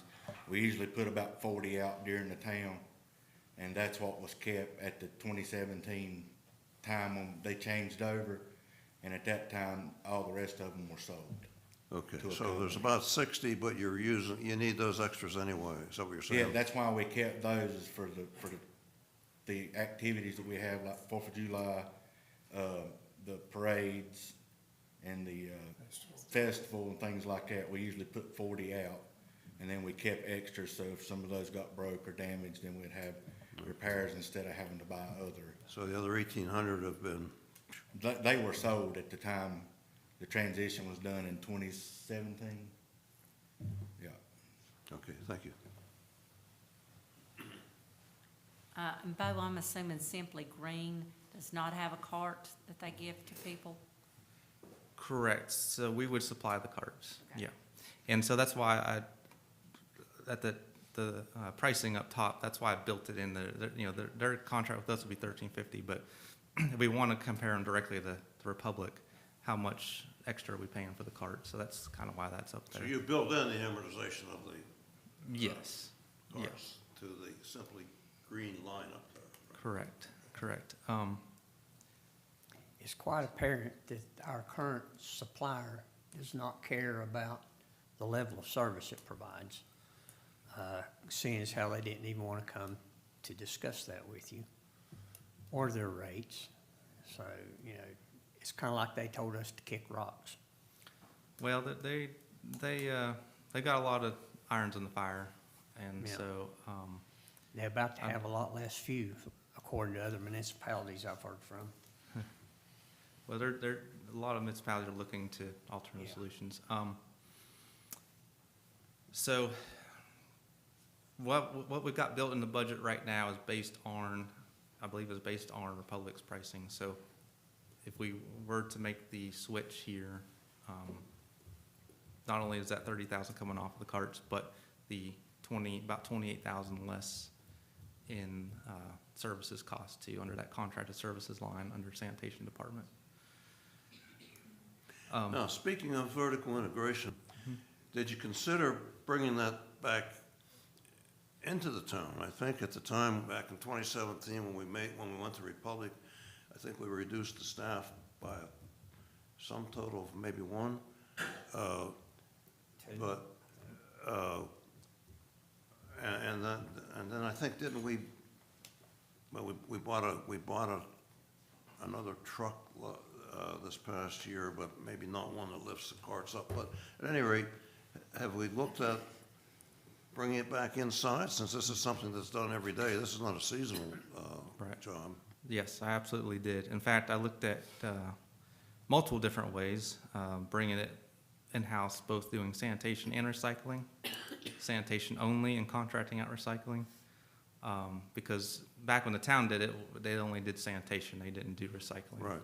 Recycling is the kicker part, because recycling, we can't just take it to the landfill and dump it. We have to take it to a MRF facility. And the only two options we got are Republic Services and Conover. So we're still dealing with Republic. And there's also a place up in Lenore area, I think it's GDI or something, I talked to them. That's a lot of mileage and time on our trucks and man hours. So that's where the prices are really getting us, is on the recycling. If we were to even do sanitation and contract recycling, we still are not as cost effective as Simply Green is. I think I've got the spreadsheet. I didn't want to do it today because it was too many numbers at once, but I think we were in-house $1.50 more per customer per month. So I think if we were going to make a change, I think this is the good one to make, to be the best service for her. Because we still got to buy the carts, we got to buy, even if we did it in-house, that money's a wash at that point. Now, I do have a rendering of what the carts would look like with the Valdese logo. So this is, council can choose what they like, but what I was thinking is we get black carts for both sanitation and recycling. The recycling cart would have blue lids. The sanitation would have like a gray lid. That way, because you have the same body color for the carts, if there's any damages, all you gotta do is change out the lids. You don't have to order a whole new cart, you just gotta order the lids. So, kind of ideas of what we've got, but blue is usually representative of recycling. So that's just kind of an idea. So instead of blue lid, we would have gray or whatever for sanitation. If we kept it in-house, we'd have to buy another truck, wouldn't we? We would probably go towards the Morganton's model that they have. They have a big truck, but then they have smaller satellite trucks with these dump bodies on the beds. That was the least cost. That was the most economical way of doing it, rather than driving a big truck from house to house. But even with that, Simply Green's still a better pricing than what. Now, But I want to make sure I understand. These carts, that will be a cart for trash and for recycling? Yeah, That's the $230,000. Yeah, they're both the same price as far as our costs go. Okay, So each household will have one for recycling, one for sanitation, just like you Okay. do now. all right. So this is the alternative option we come up with to solve this for public services. And remember, this is all balanced in the budget. I do have Mr. Isaac Crouch here today from Simply Green. He was able to come. Would you all like him to speak a little bit to their processes and stuff? Yes, I would. Yeah. Okay, and you can ask him some questions. How about that gentleman behind the back of the room? Could he help us? Yeah, I think that's him. I'll let him come up here. Hey, let me just a point, one more point here. I'm colorblind, so I shouldn't get into this, except I see black very well. And I'm green-brown colorblind. So the one objection I had back in 2017 was we had those green carts that I hardly ever saw, and we went to these, whatever they are now, probably blue or purple or something. But these would stand out all year round, especially when it's snowing, but even in the summertime. Why not something that kind of disappears with the foliage, or behind the house or beside the garage? I just wonder why black. Just because I think black hides dirt better, but, the pricing's gonna be the same no matter what color we choose. I So would think it's the same price. it's the same price, yeah. So this is just I had them just throw this to me as a representation. Should have put that in our citizen survey, what color you want in your trolleys. Right, that's gonna be a hot topic probably. But the sooner, and before Isaac gets up here, the one thing to note, the sooner I can get council's direction on this, even before the budget process, the sooner we can get them started in July. Because it does take about 8 to 12 weeks to get these carts built and delivered to us, and then Isaac's gotta get his people ready to go. So because Republic's contract is, closing out on us, I might be able to get them to do like month to month for us, but the last thing we wanna do is have a gap where they just leave town on us and we're kinda left high and dry, so. When does Republic's contract end? It's July, well, end of June, yeah, End of June? yeah. So they so might we're be able not- to go. We're not bound to them after June 30th or June. Right, Okay. right. So we might be able to go month to month with them if they're gracious enough, if we're not ready yet. But if the more we can get done now, I'm not saying council needs to make a decision on this today, but the sooner I can know before the budget, this is what we want to do, then we can get these carts on order so that when July comes, they're delivered and we can get paid for them with our new budget and stuff. Maybe council, if you want to think about this overnight, maybe we can make a decision on it tomorrow. Or tomorrow or the, end of the week or whatever. Yeah, that way, like you said, the sooner we decide, the sooner you can start on the project. Yeah, and there's some paperwork I gotta fill out with the grant by the 28th of this month, if we wanna proceed with that as well. So we've been awarded it, but I gotta fill out some paperwork, so Yeah. sooner we know the better, but that 30,000 is a lot of money that comes off of there, so. And I'm sure we'd want a representative of Simply Green to sign a service agreement in blood, right? Yeah. And Attorney Swanson has been working on a contract with him on the back end, so we're getting all that ready to go in case council wants to. Mr. Isaac, come on up, sir. Well, thank you for having me. I am Isaac Crouch. I'm owner of Simply Green Recycling, also a lifelong resident of Burke County. Ms. Lohman, I don't know if you remember being Yes, my I do. principal at East Burke. So we're yeah, gonna talk to her on your background. yeah, that's right, yeah. Was I he a think- good student? I think I had a good Yes, he record, yeah. was. I know I got an ISS a couple Yeah. times, but I think that was other people's fault. I was just, Yeah. peer pressure, all that. So yeah, I've been doing Simply Green for 5 years. Simply Green itself has been around since 2009, and I took over in 2019 from the previous owners, the Cates family. And actually around that time, it was me and my brother, but my brother had moved on. So, we kind of kept it a family thing.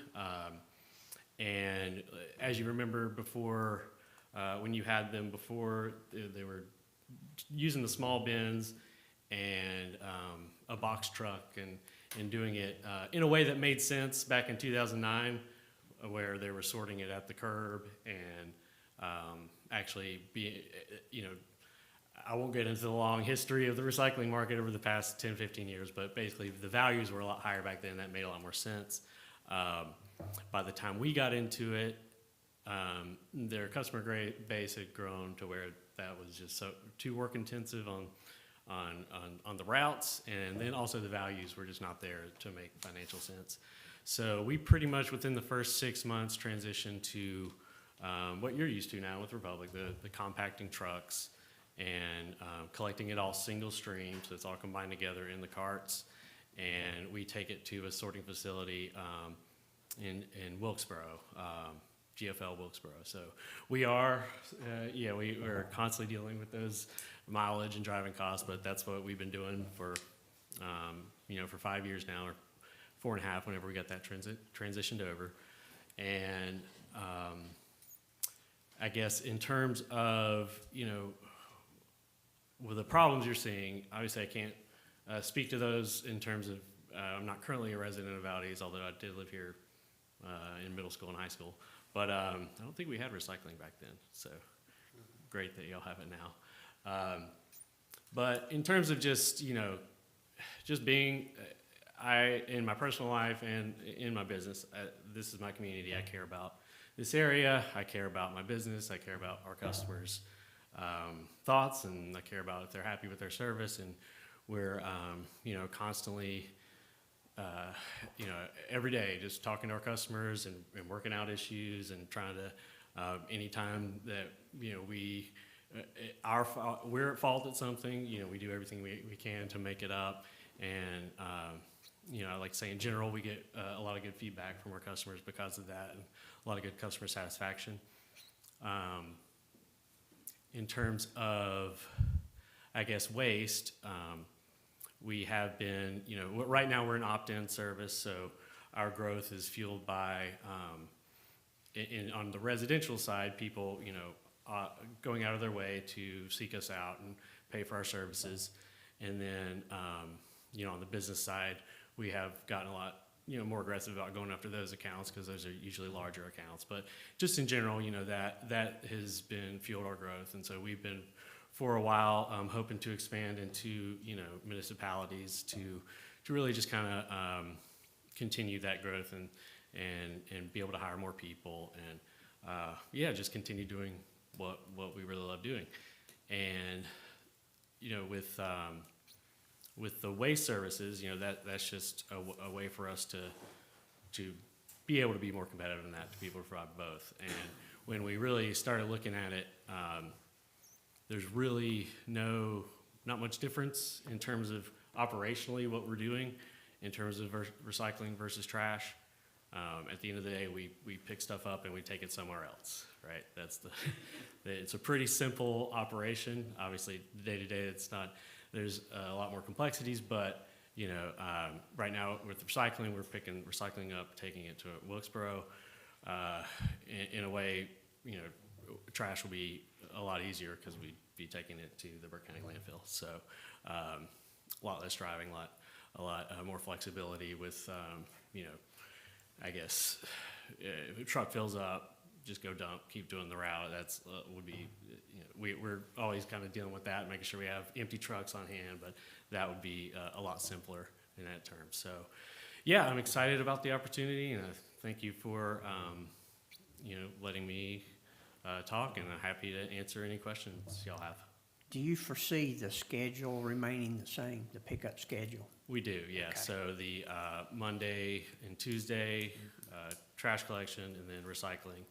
I guess Monday half the town, Tuesday the other half, and then Wednesday switching back and forth every other week. And then it actually worked out so the Friday accounts that you have now with recycling, there's a smaller portion on Friday that actually lines up with a route we already do on that Friday in those areas pretty closely. So we would just pretty much keep the exact same schedule. Okay, council? I just a question for you, oh, but you might have a customer experience. On the frequency, again, we're probably not a good example, but the trash pickup every other week would be fine for us. Recycling, I guess, I wonder if anybody needs recycling every 2 weeks, and could it be every 3 weeks or once a month? I can answer that. We discussed this before, and we had a lot of feedback where, yeah, it needs to stay the same. The recycling fits the 2 weeks for what people need, a lot of folks need. I'm like you, I probably don't have a whole lot. ABC store only sells so much. But there are a lot of families, especially if you have children, that they do need theirs dumped a lot more often. Well, I don't know, do we have any data on that? Again, that's something we could have asked citizens about when we were doing a survey, but we didn't know this was coming up. I learned, and this is a little humorous, Mr. Harvey, I learned when I was still an employee with the town that you don't mess with recycling. That's the citizens really just, they appreciate that, and they want that, and we just didn't mess with it, because when you did, it would be like, kind of like the rezoning hearing that we previously had. People get upset when they think you're gonna mess with their recycling. Yeah, Just to give you a brief history. But we used to use those tubs. I mean, how much did they hold? And we did that up until 2017.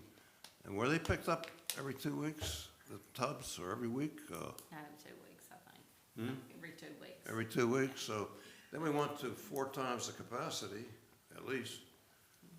And we're still picking up every 2 weeks, so. We find that there's a lot of variation in that, at least with our current customer base. Yeah, what do you find with your other, Yeah, a lot of variation. We have, it depends on the household, but by and large, every 2 weeks, we have, we'll have some people that use it, don't even put it out every time. They'll put it out every other time because maybe they're like you. But then we have, other people who not only put out their cart, but put out a couple boxes with their extra stuff every 2 weeks. So I think especially if you get into a family household where, even just I live, and it depends on your habits too, your spending habits. So household size and just your spending habits are going to be the main factors there. And with, maybe we could even, and we might be able to increase the amount of people recycling because we like to focus a lot on customer education and informing people on things that they can put in the bin. So, maybe they're able to learn more things that they're able to recycle. But I find even with myself, I live mostly alone. I have my daughter part-time, and I fill up every 2 weeks, my 95-gallon cart. If not all the way, at least halfway to 3/4 the way pretty regularly. And then, like I said, we have other households. I mean, if you have even a 2-person household, if you're doing a lot of your own cooking and you buy a lot of groceries versus eating out, just your life habits is going to inform that. So we do find that every other 2 weeks, most of our containers are decently full volume-wise. But like I said, there's going to be variation depending on the household. I wonder, do any municipalities have households pay extra for double pickup, or, for example, if we went to picking up recycling every 3 weeks, but for households who think they need more than that, let's say once a month, and for households, once a month would do us and would do the mayor, because neither one of us buy that much stuff at the state store, but at the ABC store. But anyway, so if we did recycling once a month, but for the households that think they need it, they need twice that much. I mean, recycling doesn't stink like garbage does after 3 or 4 weeks. Could they buy their own cart or pay extra to have an extra cart so that they can wheel 2 recycling carts out once a month? That would take the burden off the company, I think. But it would be, well, your fee would be based on the number of carts that you pick up, I guess, whether, say, instead of $18.50, it might be $24.50 or something. I don't know. So, We do that with our customers in terms of, some people will request an extra cart or request an extra pickup, and we kind of do that on a case-by-case basis. I'm happy to talk about those options more. My hesitation, I guess, would be the more complicated that stuff gets, the more work it creates on the back end. Whereas if we do have just the blanket contract, and we have maybe people that use it less, so they just decide on their own to only put it out every other time or once a month, and then I don't think everyone would want 2 carts. I mean, that would be an issue for us if every household had 2 carts, but I don't think that would be such a common thing that if some households wanted to have an extra cart, that wouldn't cause an issue for us. I would, I guess, lean towards keeping it simple on the administrative end in terms of that, just to save time and money.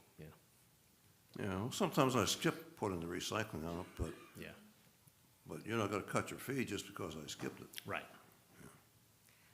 I just want to say a lot of younger people do a lot of online shopping, And when I order two, then my recycle is filled with boxes that I break down. And so that can easily fill up your recycle cart, every 2 weeks. Any more questions, council? Thank you, sir, for being here. Thank you for having me. And so I will add that, I mean, that might be a question we could put on a survey for next budget year or something. I think at this point in time, trying to change that program up and we're gonna be hard pressed to meet that July deadline as it is, to get all this rolling as close to July as we can. So, you know, if we want to change how our frequency pickups are, that might be something we wanna look at too, the following budget year. Just a suggestion, because I think it could cause some hiccups if we try to change it this late in the game. Okay, what's next? Okay.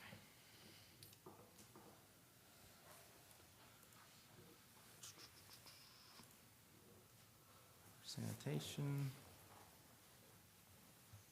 All right, what time are we looking at? 11:30? Okay, we're on track here. Yeah. Recreation Department. So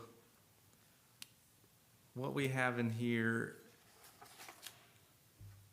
is some capital items again, not too much change on the operational side.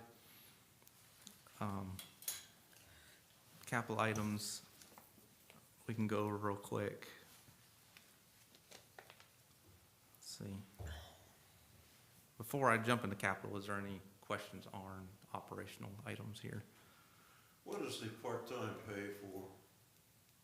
Part-time pay it covers, your lifeguards, concession workers. I got a list here, hold on a second. One of the things I noticed there was it's been basically flat, some increase in the first couple of columns, but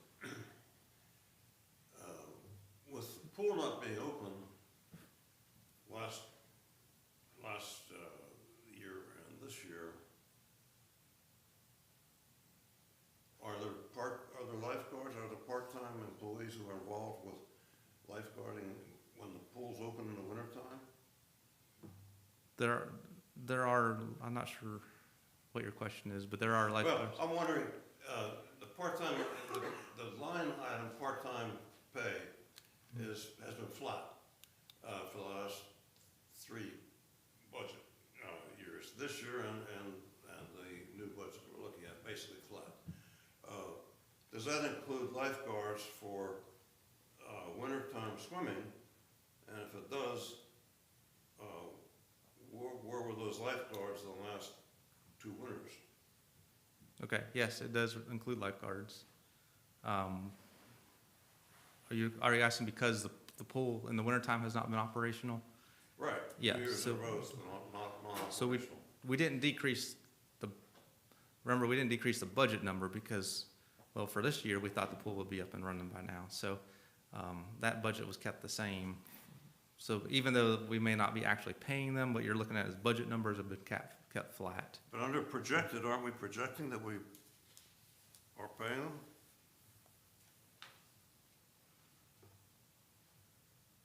Yes. I'll have to look at that number for you. Yeah, I see what you're asking. I'll look into that for you. Bo, I had a question under the contracted services. What was the increase with that? Is that related to Contracted anything with the dome, or have we already worked in those figures? Yeah, that's correct. That's related to the dome. Okay. Yeah. But under part-time, going back to part-time, I've got listed here lifeguards, the pool fitness counter, the community center concessions, a park maintenance worker, ballpark concessions, custodian, sports officials and fitness instructors are paid under this. Even though they're not part-time, they get paid per class. And then swim team coach. So that's kind of what's all listed under that item.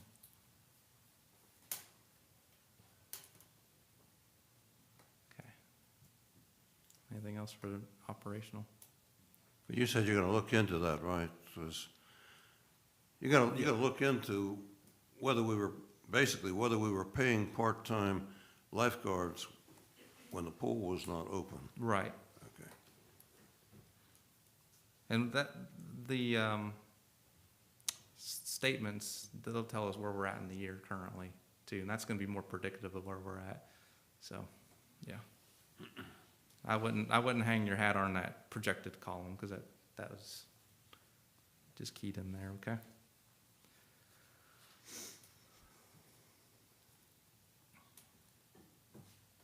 Okay.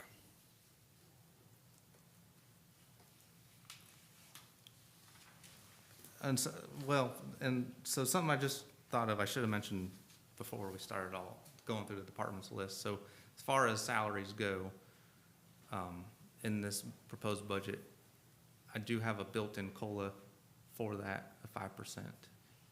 So that's built into this proposed budget. Now, council can change it, but I need to put something in there for COLAs. So that's the number that we hadn't used last year. And so I just maintain that theme. So that's 5%? Yes, sir. Yeah, and you can kind of see that on the,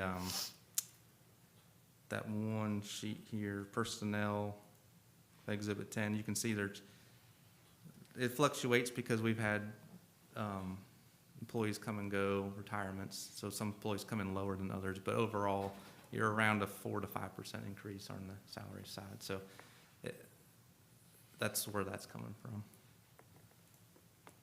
Sorry, I didn't mention that earlier. I skipped over that part. Do we want to talk about the capital items for recreation real quick? So they have 70,000 in there. What makes that up? It's $10,000 for fitness equipment to replace some aging fitness equipment. We try to do that every year if the budget allows, just to keep some fresh equipment in there for our patrons. A treadmill and a stepping machine. So out at Fletcher Ball Field, that field's been neglected for a while. So what we have in there is $30,000 for some new scoreboards. It seems like a lot, and it is, but it's not just the scoreboard, it's the metal poles that have to be installed in the ground for the structure. So back in the day, they used to be able to install them on wooden poles, but as you can see, the ones in the photos are getting, they're Yeah, I was rotten. out there Saturday and you can hardly read that one, the Yeah. existing one. Yeah, so this would give them a nice, fresh scoreboard out there. And it would match the ones out at Temple Field, so it'd be consistent. The men's locker room HVAC replacement, that needs to be addressed.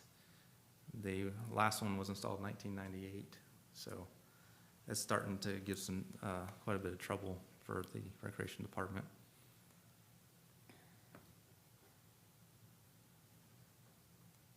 Another facility that we have is Tiger Gym. It tends to be forgotten about sometimes, but it does need some TLC as well. So for Tiger Gym, that side that would need some fascia and gutters, that would be taken care of in this budget, as well as the lobby floor, addressing that. We've got some stick-on tiles, those ones that stick on, but then they're starting to cup, so they're creating a tripping hazard. So this would remove all that and do like a textured coating over top of the concrete, so it'd be more of a permanent. We wouldn't put any more tiles or anything like that down. How much is that facility used? David could probably speak to it more, but it's not used as much as our other facilities. I can tell you that, but Is it as used far every as- week? Or year round? I think it's seasonal, I think. Where's David at? Yes, it's seasonal. Come up front.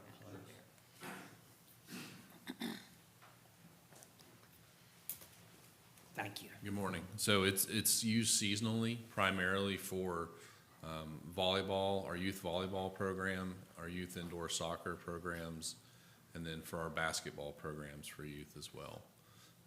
So you're actually playing basketball in there Correct, and volleyball? correct. And indoor soccer as well. Indoor soccer, okay, I was wondering about soccer. Okay, and the floors are firm now, tight, they're not drawing moisture anymore? The fans that were installed, I guess 2 years ago now, those have done a lot to help remedy that situation. We've had a lot of good feedback from coaches and participants that when we're operating those fans, they make a big difference for us. The gutters as well, we're hoping will prevent some of that moisture from running down the wall into the basement and causing some of that similar issue. Thank you. Yes, sir.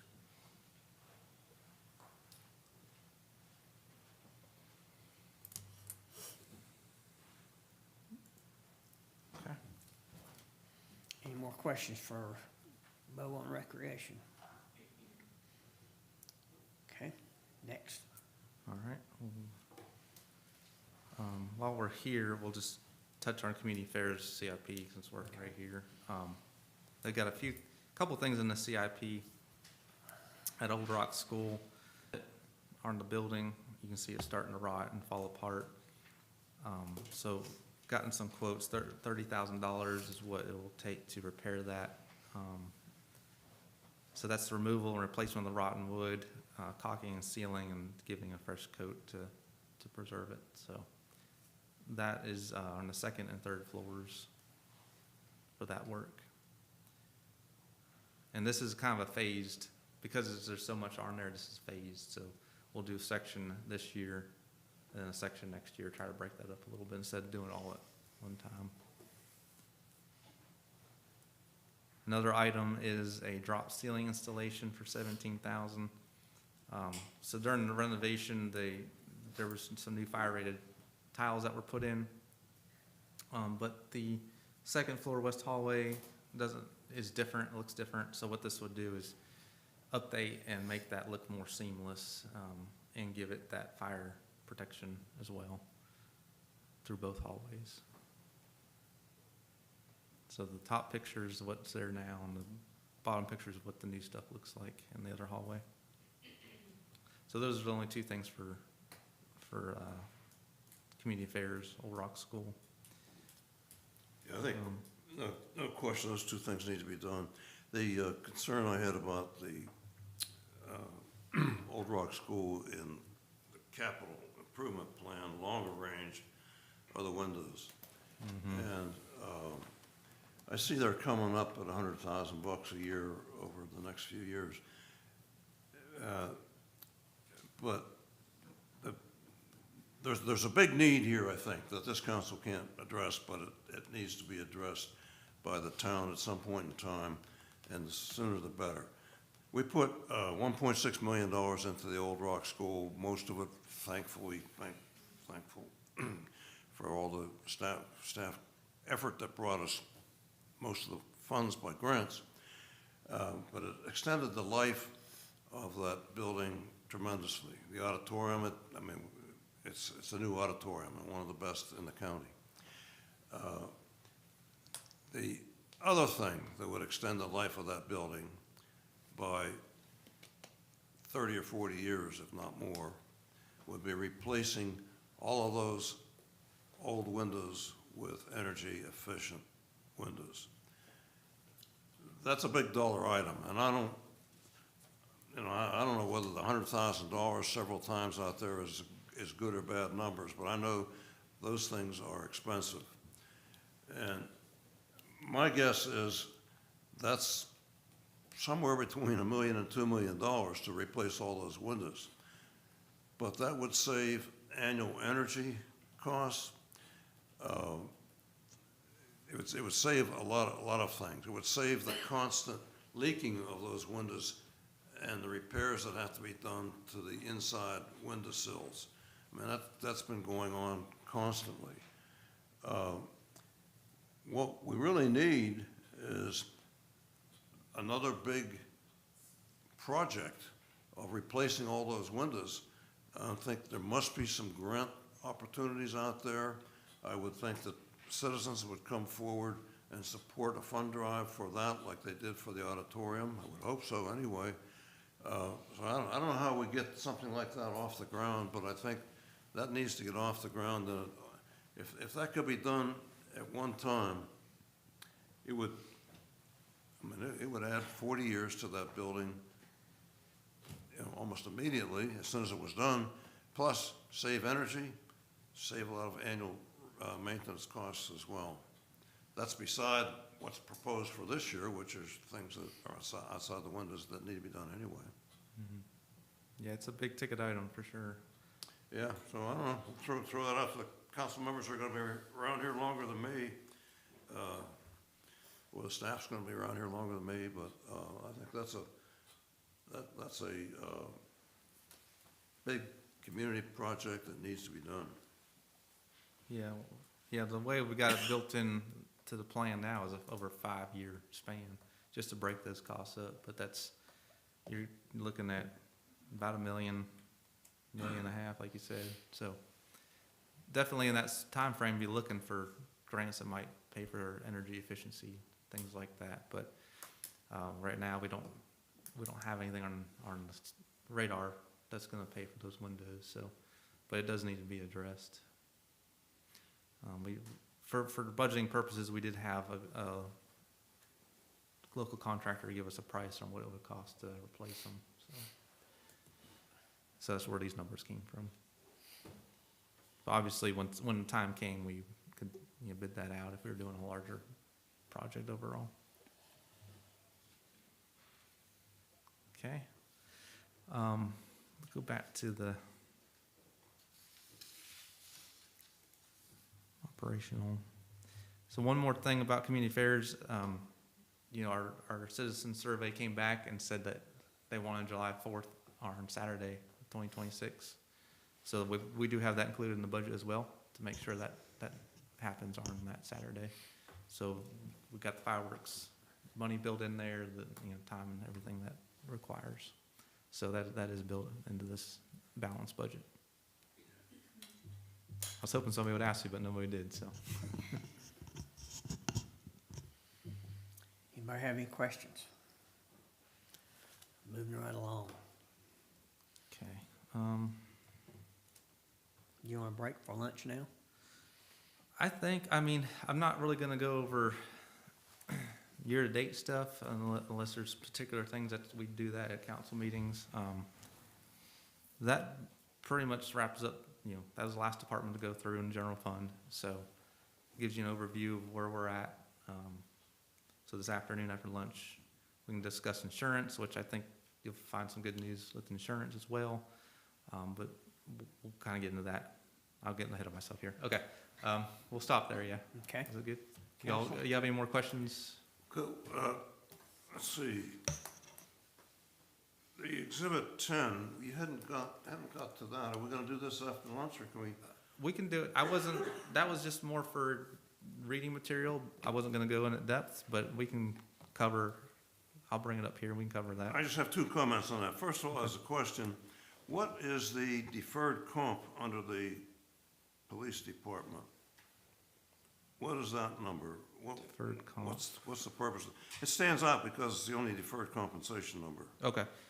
That is, that's 401K, a 5% 401K for law enforcement, which the state makes, North Carolina makes us do a 5% contribution to 401K for law enforcement. So that's what that is. Okay. Yeah. And then, the other thing that we're missing on this exhibit, and I'd like to see it at some point in time, is salaries and wages column that's proposed. It would be helpful to see that column for the 24-25 budget as well. What you've done in the roll-up is good, but you rolled up salaries, FICA, group insurance, some of those things that change from year to year into, that's part of the roll-up, but it would be good to see, so when you roll that all together, you show it for the 24-25 budget and for the current proposed budget. But for just the salaries and wages line alone, it would be good to see that line for what it was, what it is in the 24-25 budget. Oh, okay. So basically this column, but for 24-25, that first column. Yeah, if you just added a column to the left of that one that says 24-25 budget. Gotcha. Okay.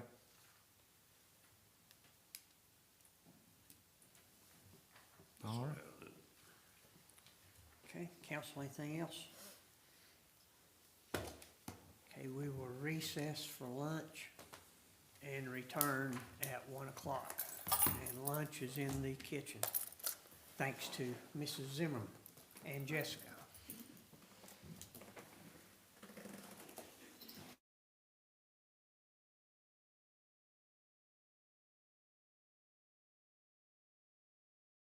First try, and we'll follow him. So as far as insurance, before Dwayne gets up here, just kind of give you an idea of what's going on with this. So we, for a number of years, employees we currently have an HSA plan. That's the only plan we've offered since I've been here anyways. Employees for several years have been asking for another alternative option to HSA, because depending on your health levels, a PPO versus HSA might be a better option. So we took this opportunity with Jessica and I, and then we had Dwayne involved. This budget process, we wanted to look at other options. And so what Dwayne's going to show you is some plan options that have been developed that I think would be good for the employees. So it goes along with our recruitment, retainment, objectives. And we were able to do this, and I think it's going to actually save us some money in the budget, what he's going to present. So I can go over the budget numbers with you guys when he's done, but just remember when he's going through this, it's going to save us some money in the budget, so, and accomplish some good things for employees. So without further ado, I've got Dwayne here, and he'll go through everything with y'all. Thank you, Bo. Just to give you a little history, because there's a lot of new people in here. I came to the town as a consultant for them back in 2012. And at that time, you were facing a 60% renewal.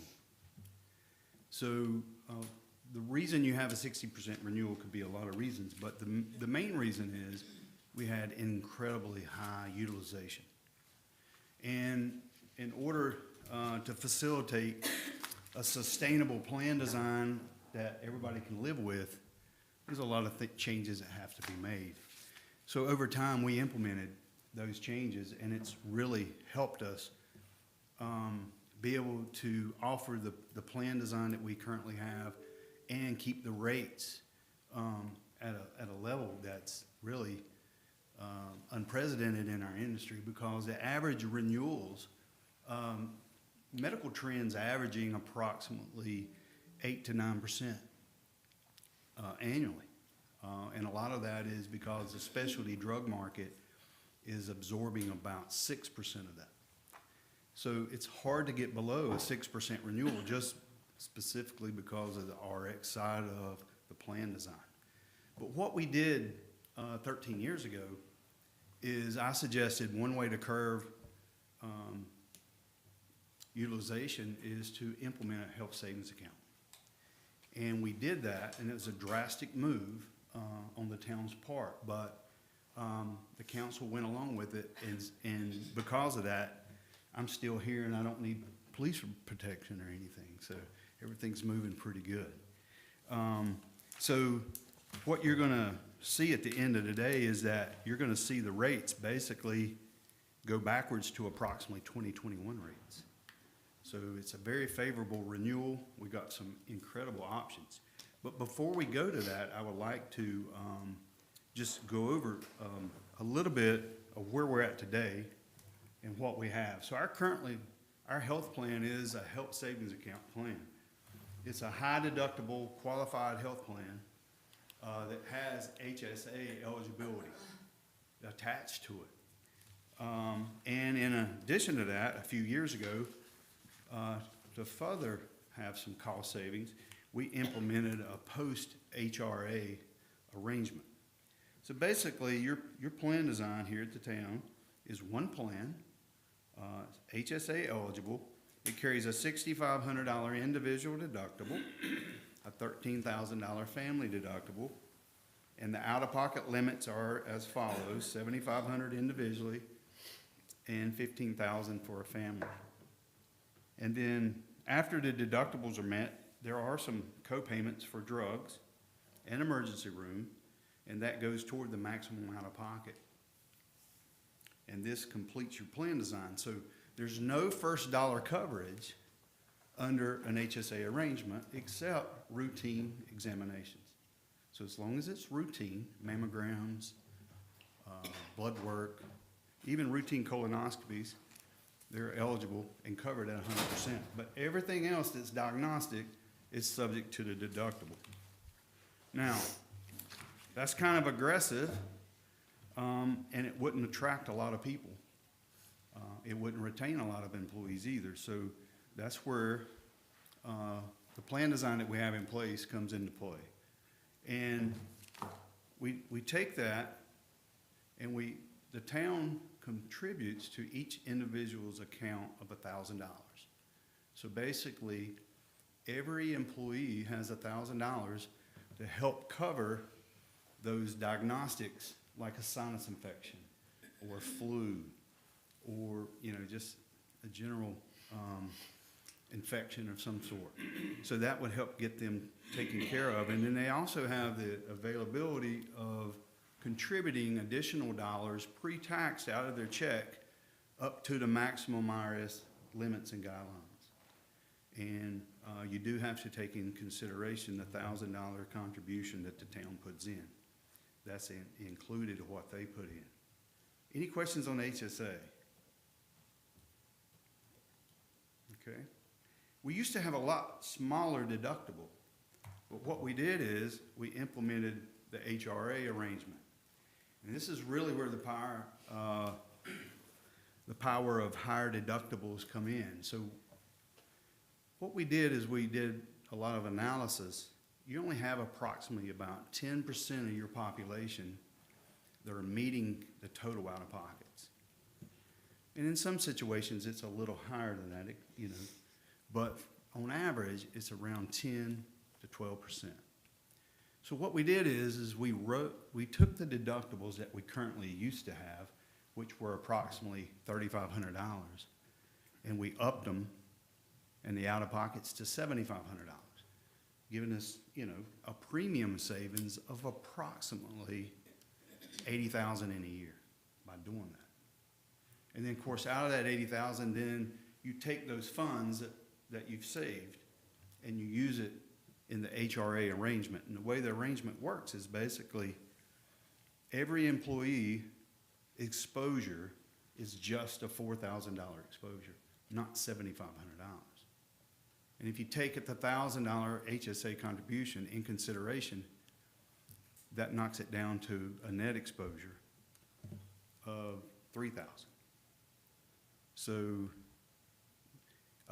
that makes it more affordable to the employees, and it makes it more attractive, because at the end of the day, if those 90% of the employees that don't use their benefit, that they don't use that $1,000, or if they put extra monies in, it rolls over to the next year. So it's a very positive vehicle. And if maybe you're planning a family in the future, or if you have dental work or other things that you're going to need monies for, because you're going to have a surgery potentially planned, you can put extra money in and let that money roll over and accumulate to help you cover that $3,000 net expense. So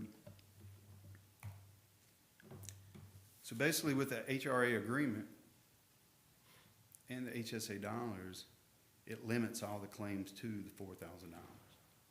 So we're just using some creative tools and some strategies to help keep the premiums down for the town, at the same time, create an attractive benefit package for the employees to retain those employees and, when you're hiring employees.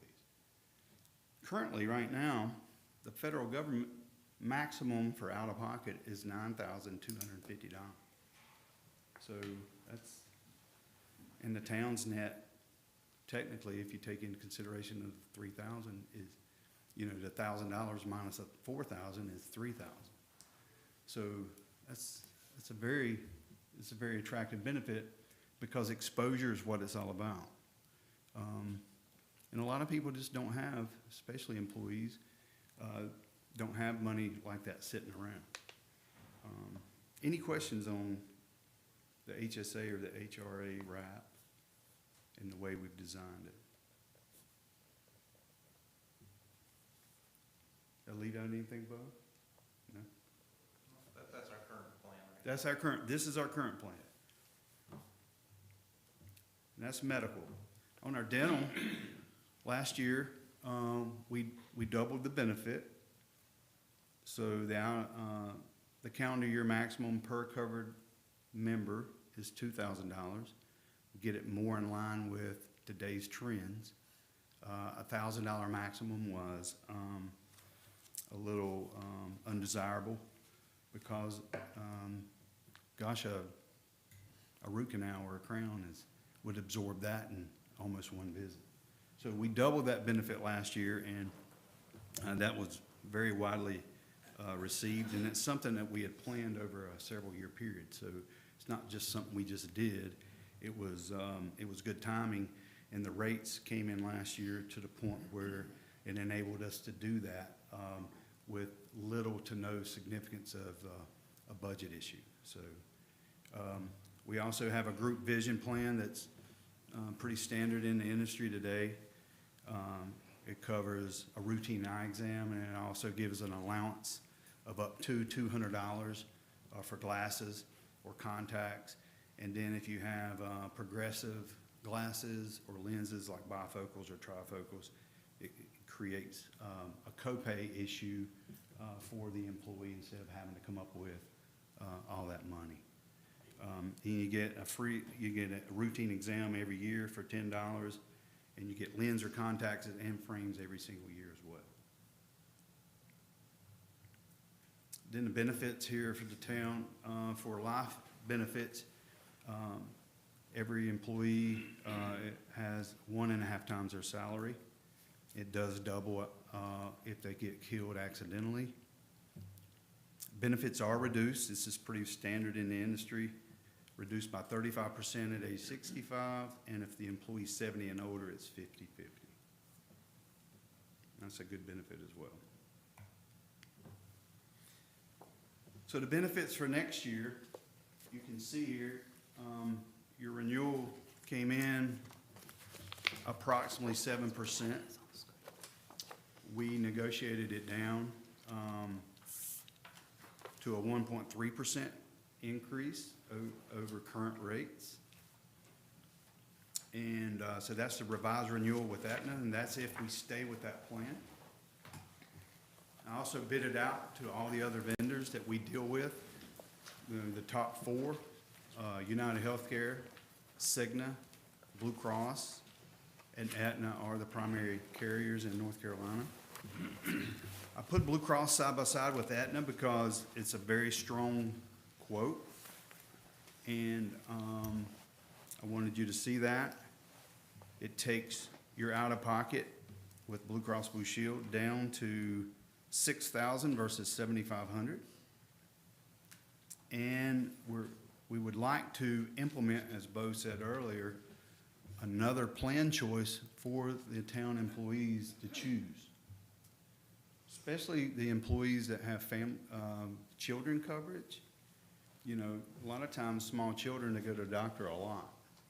So the $1,000 that the town is putting in their account could be, dwindled pretty quickly. So we would like to have the availability of letting the employee choose which plan's gonna best fit their needs. And in this case, this would be a PPO plan, and it would give them a copay at the doctor for anything diagnostic. So it'd be a $25 copay at the primary care doctor, and it'd be a $50 copay at the specialist.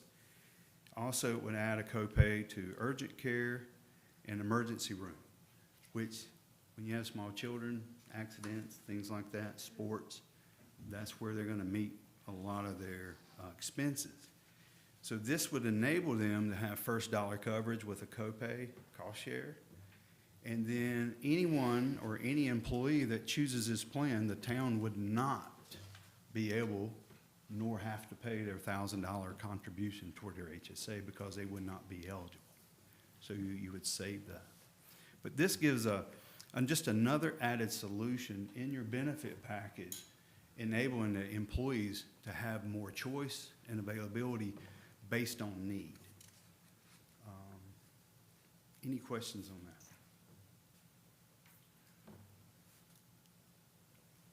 So you're recommending the PPO plan that's on the right-hand column? The Aetna plan is the current plan, yes, sir. On the left side? Left side is the current plan. That's correct. And the one on the right column, Is the new PPO plan and Blue Cross Blue Shield with the HSA. So I would my recommendation at the end would be to keep the HSA and to implement a PPO plan and give the employees choice when we have our open enrollment meetings based on their needs. And you can look at the rates. The rates are coming in under current renewal. They're actually coming in under current. So it's a savings. In addition to that, you're giving the employees a richer benefit, a little bit of richer benefit, less exposure, and saving money at the same time.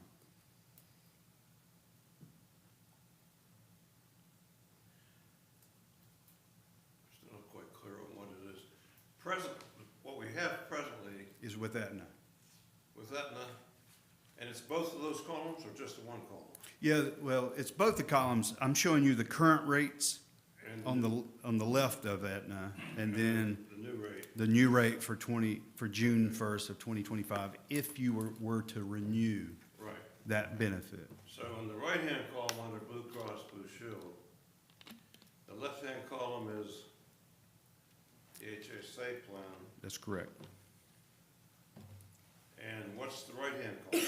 The right-hand column would be the second offering to the employees. Oh, it's a choice between Yeah, the two, implementing a second plan, and they would choose either or. one or the other. That's Okay, correct, yes, I got sir. it now. So if the employees that are currently on the HSA want to remain on the HSA, then they would have that opportunity. If an employee saw that the PPO was a better choice for them based on their needs, maybe prescription medication or small children going to the doctor a lot more frequently, then the PPO would be a better choice for them. Either way, the out-of-pocket is the same for them. So at the end of the day, you can't go wrong with either choice. It's just that, what meets their need better. So all we're trying to do is, give a lot more flexibility versus just saying, okay, here's your plan, take it or leave it. One size fits all. We're just saying, hey, because we've done the right things over the last few years, we've got the rates, in a great state. Take advantage of having the opportunity to have a better offering. So, attracting new employees, it's a great, more than ever, people seeking out new employment, this is one of the top, sometimes it's more importantly than the money. It's the benefits that they're looking for. Because in a lot of manufacturing, and other companies in the private sector, they tend to cut benefits to keep profits up versus, taking care of the employee. In municipalities, government entities, nonprofits, it tends to be the benefits are a little bit more robust and more attractive. And for people who have had issues in the past with real high out-of-pockets, not good coverage, a lot of cost share involved, it's one of the main reasons they seek other employment. So it's a great tool in retaining the employees that you currently have, and it's also a great tool for attracting new talent. It sounds great, and the other question I would have is, how do we, man, it looks almost like a no-brainer, but when it comes down to each individual employee, each situation is gonna be different depending on their age and their use. and all that. Well, fortunately, the rates are gonna be the same no matter what their age is, so Right. it's a composite rate. But how do we help each one of them? How do we educate? Who sits down with each one of them with their personal data and helps them decide which is better? Great question. Every year, we have open enrollment meetings because that is each employee's opportunity to make changes outside open enrollment. You can only do it if you have a qualifying event. So we come in and Jessica sets up dates and times, and we have allotted time in an hour in each session, and we have approximately 4 sessions over several days in order for them to pick a date and a time that meets their schedule. And then they come in and we go over everything, and then we sit down and go over what they want to do. Do they want to stay on the exact same plans, or do they want to make a change? And in some situations, they take it home, discuss it with their spouse, and then they come back the next session, and then that's when we make the change for them. But that's how we do it. So we do educate. We have employee enrollment meetings every single year. Give the opportunity for all the employees to analyze what they have and ask questions about their current plan design and certain situations that may have happened throughout the year. So we're always accessible, and the meetings have always been very well received. Good question. Our number one goal is, you know, I can't do anything with the rates except negotiate them, bid it out, and get, you know, a couple companies fighting for your business and facilitating strategies to help sustain your benefits and your package. Where we stand out is our service. Your employees have our business card. When they walk out of this office, they have a packet of information that has every benefit in it. And not only do they just ask questions at that time of the year, but they also have our name and number and a face to go with it to help them with a claim or an issue throughout the year. And I wouldn't say that happens a lot, but I would say there's a handful of calls every other month, because we don't want the Jessica or management or even the council to be involved in claims issues. That's a HIPAA issue. So Jessica, if they lose our numbers and they ask her for our name and number, they call our office, they say, hey, I'm a Town of Valdese employee. I need help with a prescription, or I need help with a claim, or I need help understanding why it didn't pay this way, or what we need to do to get this taken care of. And it takes them totally out of the picture. And everything we do is confidential. You came here in 2012, 2012. so for 13 years, you've been handling my insurance. And I'll have to say that every time I have an issue, I call your office and it gets ratified or gets straightened out. So the service you offer is unquestionable, and I appreciate that. And if some of the other companies we deal with would offer that type of service, we wouldn't have to have some of the discussions we've had today. But Well, I appreciate that your very much. service, I'll speak up for your service any day. Well, June will be 40 years for me, and I have 2 locations and 12 employees. And I would tell you, service is what makes us stand out from everybody else, because it's not the same as it used to be. Any further questions, council? These are the rates for the dental. The dental is going from $37 to $41, so it's a $4 increase per month per employee. So last year, remember, I told you we doubled the benefit. So this tends to happen in year 2 because your employees had 1,000 max of coverage on dental. So then in the first year, now they got $2,000 worth of coverage. So they're gonna use that. So maybe now that they have more coverage throughout the year, they went and had those major services taken care of, like root canals and crowns and things like that. So those are higher ticket items. So utilization in the first year, this is not uncommon. I would say next year that you would see utilization level off and things be back down next year. And then I'm sorry. You go back with the dental, can you touch on if we go with the Blue Cross option, the Yep. package deal? Yeah, thank you, Bo. So this rate right here is still, you could put an asterisk beside of it, because if we do move the medical business to Blue Cross Blue Shield, if you award that and approve the suggested change, then would give me negotiating power to go back to Blue Cross Blue Shield to curb this rate increase.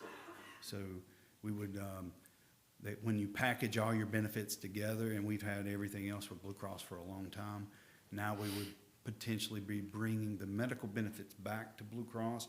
We would be able to get additional credits on top of this. So this is the most it would be, but we're anticipating a rate reduction in the event that you approve the change. Thank you, Bo. Now, the other benefits, I'll go through them real quick. Your vision benefits that we talked about earlier, you have a $200 allowance for contacts and glasses, and then a copay for certain frames. Those rates remain the same. It's a flat, it's no increase at all for that line of coverage. And then the last thing is your group term life, accidental death, and long-term disability.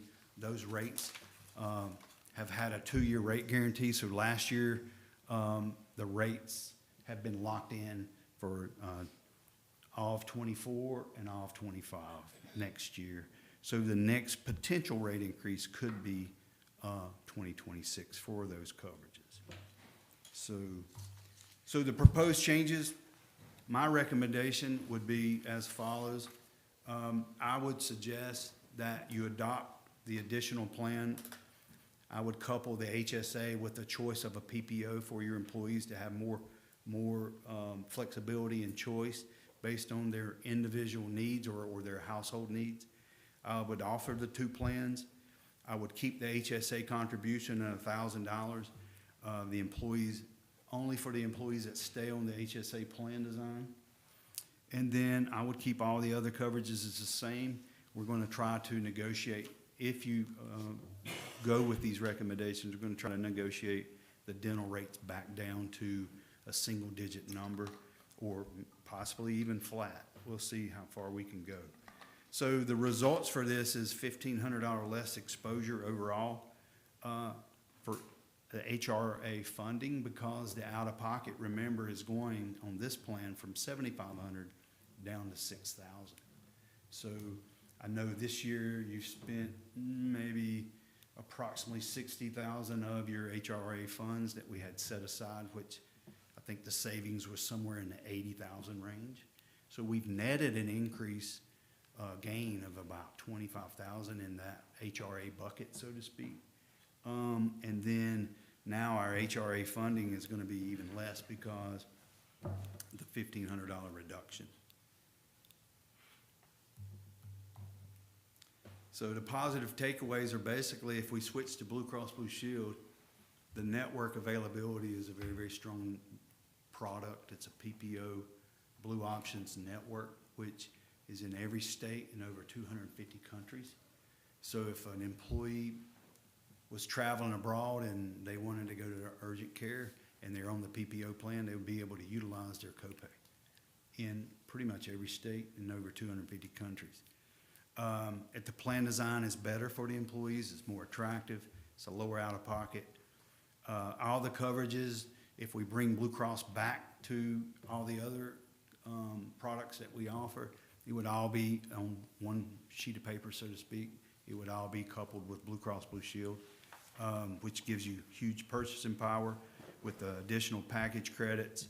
And then for Jessica and the HR team, you would be looking at easier administration. So that's the positive with combining it all together. The numbers you were presenting up there, the roughly 48,000, that's per month, right? Yes, sir.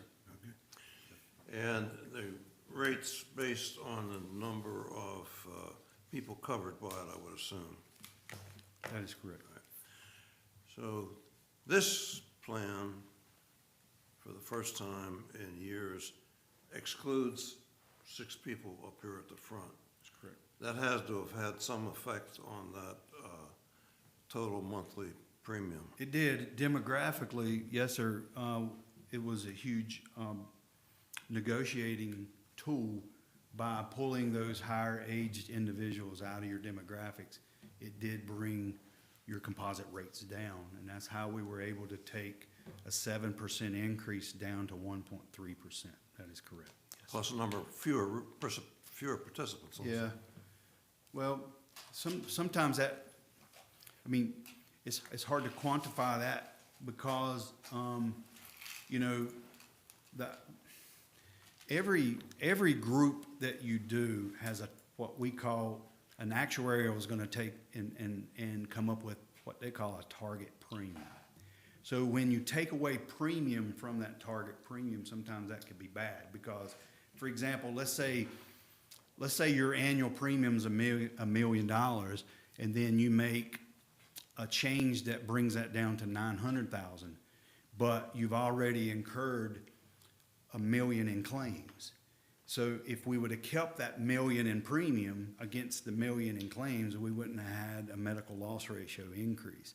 So sometimes the loss of premium is, like I said, it really just depends on a lot of other metrics that go along with that. But that, I mean, you're on the right track, exactly. But it is hard to quantify that versus just taking, say, 3 or 4 or 5 people that are over the age of 65 off the plan. That definitely brings the average age down, and that's what we're looking at is the median age. Right. So And it did help, yes, sir. It did help. Yeah, and then the other help that I brought out earlier was that the town used to cover the council members for their group insurance plus a small stipend that was called a Stipend, yeah. salary. The two of those together in the last full-year budget was 72,000. This year, in the new budget we're looking at, group insurance went away. We increased the stipend for the 6 people up here, but the total cost is 42,000. So the council saved the About 30,000. town $30,000 in that change. Absolutely. Plus, you know, In addition to approximately 5 points in premium. good point, thank you. Yes, sir. Anybody else? Bo? I'll go with budget numbers, but just that overview. I don't have anything else if there's any Thank you. questions. I Absolutely. appreciate it. Thank you. All right, so I know there's a lot of data. I'm gonna just kind of put it in perspective as, because we're talking about the budget here. So the column that says revised renewal, so that under the Aetna revised renewal, that is what, those numbers, the 6, I don't know if y'all can see it, but currently we're at 634.89 an employee. Revised renewal, 643.14. That is what the budget proposed that you talked about today. That's what that's based on. If council gives us direction to go to Blue Cross Blue Shield with this dual plan option, at minimum, the general fund will save $15,000. The utility fund will save $8,000.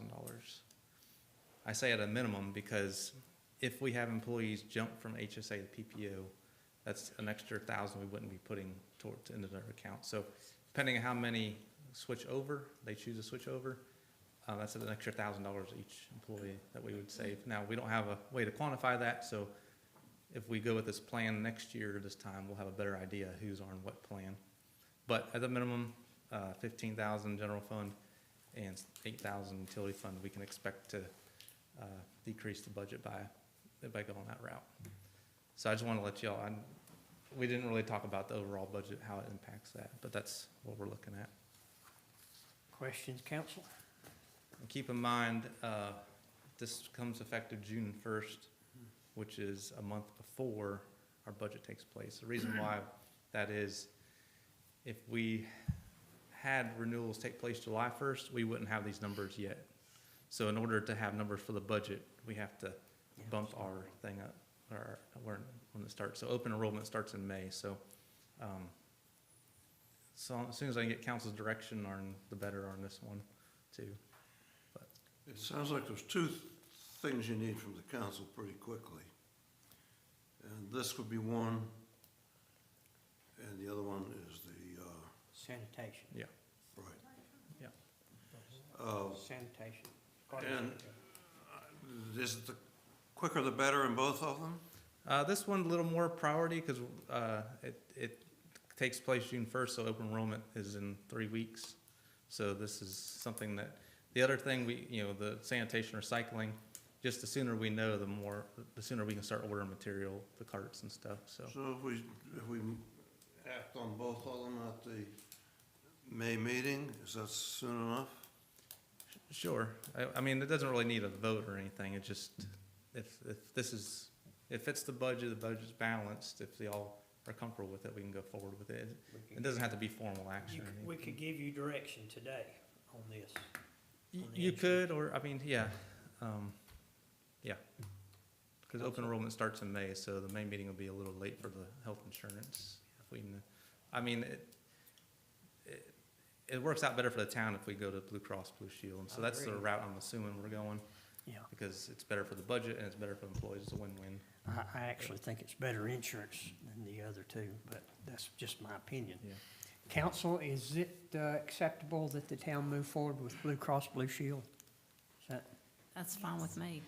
okay, do it. Good. I'm hopeful this will help us recruit a planning director a little better too. So that was kind of my idea behind this too, is just try to get some good recruitment tools going. Yeah. Thank Okay, you, Thank you, council. I appreciate that. Dwayne, thank you for being here. Okay. Let's see where our first trying folks are. Hold on. I don't know if they're. Okay.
Thank you, Dwayne. Thank you. Yeah.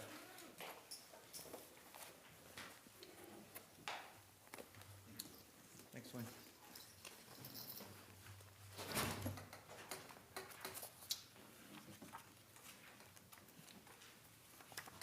Okay, so up next, we've got first try advisors. We talked about them a little bit this morning.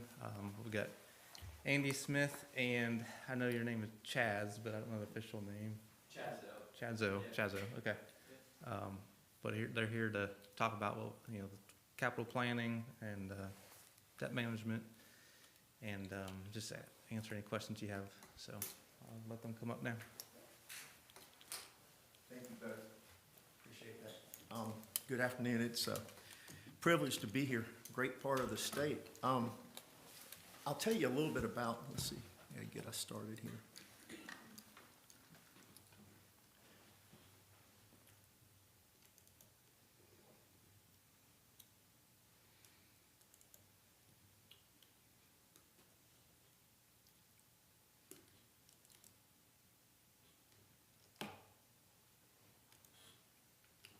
Here we go. Tell you a little bit about our firm, and that's the first few slides here. We are municipal advisors. We're financial advisors, very much the same as if you had your own financial advisor for your own personal situation. Municipalities all over North Carolina, cities, counties, towns, some school districts have municipal advisors, many more than used to be the case.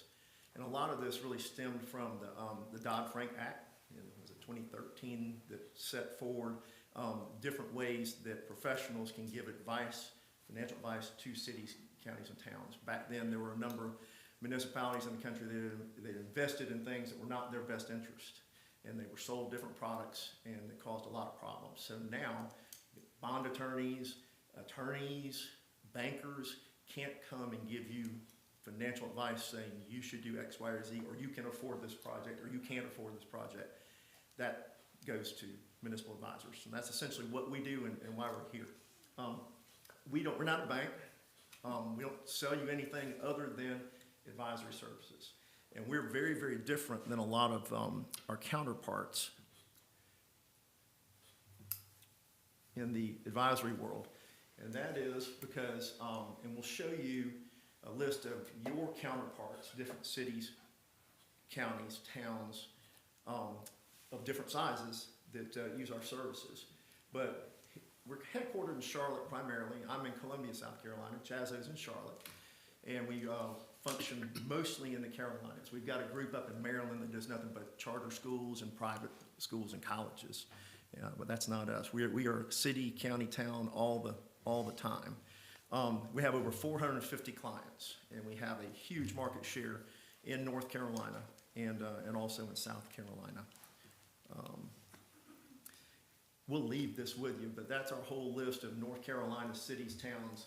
One thing that is very, very good about our firm, that's helpful to our entire staff, is that we specialize in working with municipalities of all sizes. So like, for example, we've got Wake County. We do some work for the city of Charlotte, but we also do work for a lot of smaller communities. We do work for Mint Hill, Stallings, you name it. And so we've got a lot of experience with a lot of different situations and different size communities.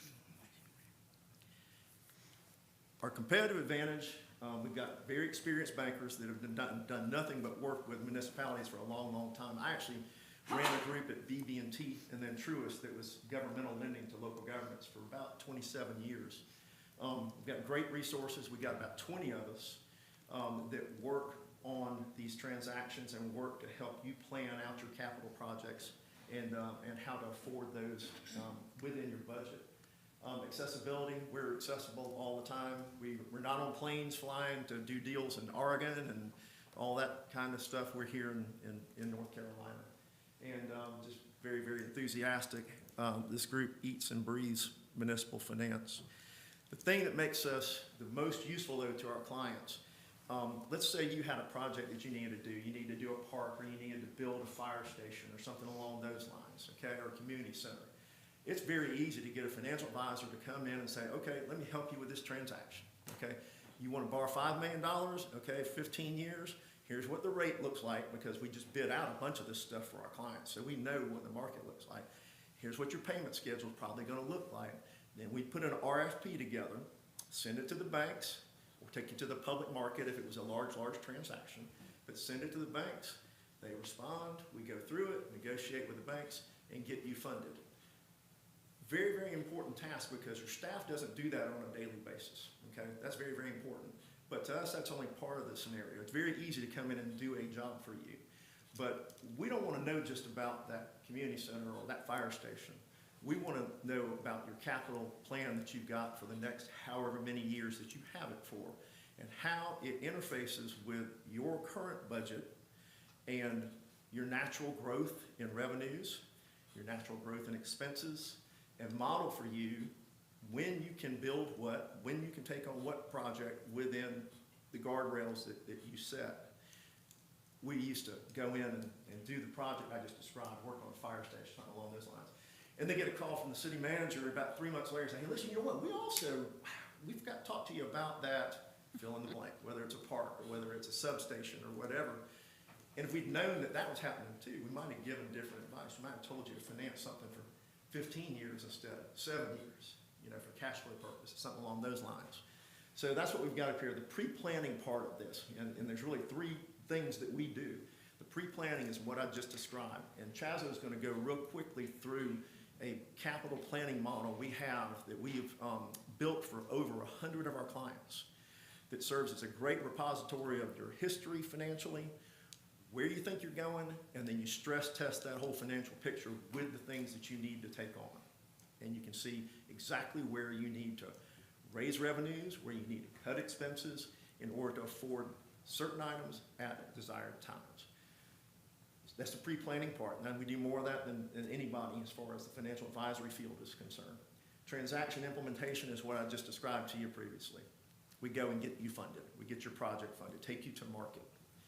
And then ongoing services, that's where we keep up with you, make sure that the transaction after the fact is going smoothly, make sure that we understand what your next projects look like, and that your audits are coming in on time and all those types of things.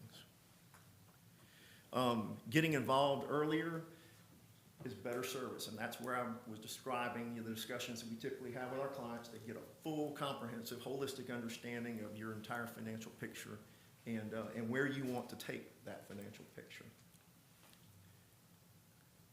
And that's just another duplicative slide. Recent and upcoming North Carolina transactions, everything from Greenville Utilities, Matthews, you have Belmont there, Sanford, Caldwell County, Bald Head Island. And those are everything from general obligation bonds to utility bonds to installment purchases, which is the common way in North Carolina that cities and towns build things, where you give a deed of trust lien on the facility to a bank. We do a lot of that. And we also get involved in equipment, vehicle, fire truck leases, things along those lines. So a little bit of everything. It kind of gives you the flavor. And like I said, we'll leave this material with you, but it gives you the flavor of the wide bandwidth that we have in dealing with smaller communities, medium-sized, and larger ones, and giving them all the same attention. And also have helped with different bond referenda in different municipalities across the state, every place from Durham to Concord. And I'm going to turn it over to Chazo, who's going to show you the tool that our firm has developed to help you plan your capital projects and how your capital improvement program can be implemented over time.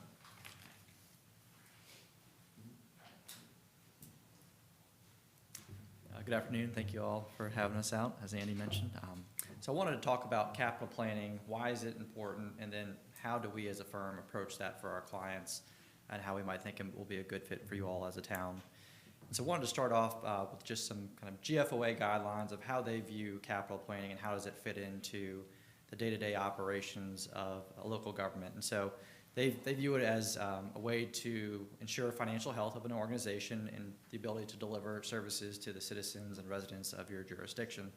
It gives you that holistic, forward-looking view of where do you think your town is going, and ensuring that you're going forward in a prudent manner. You're not putting any financial stress.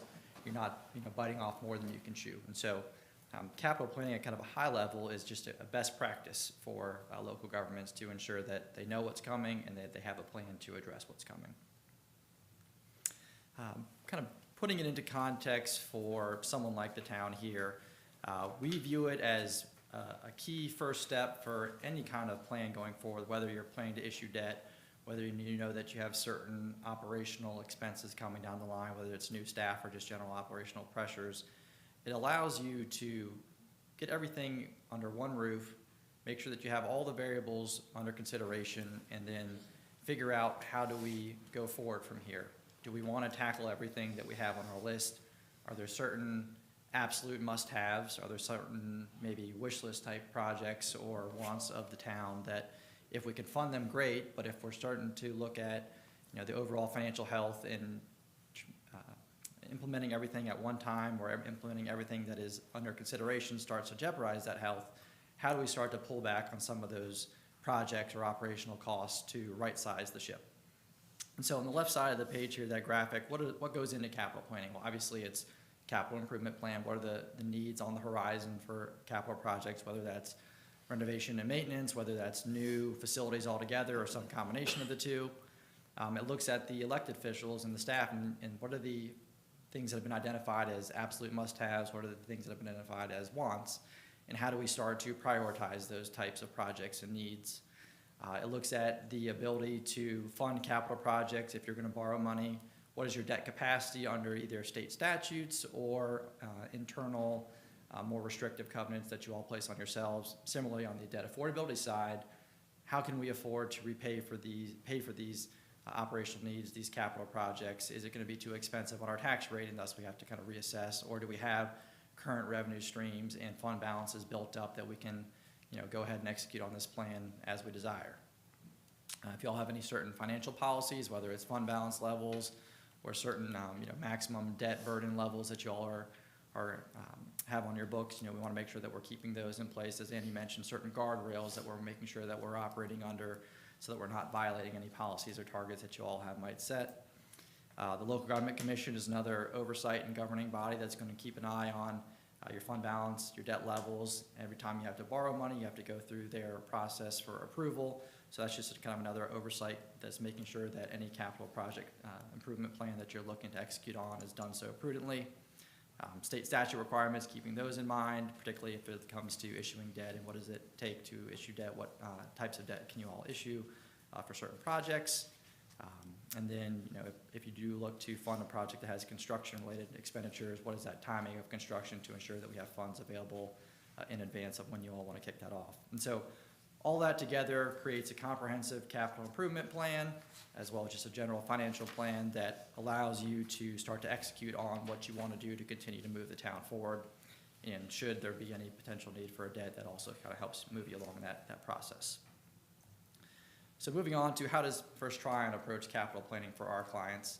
We are very model intensive, so we like to put together a model that would be specific to the town, that brings in all of your financial history. It looks at where y'all want to go on a forward-looking basis for personnel and capital needs, and then starts to help answer questions that you all might have in terms of affordability.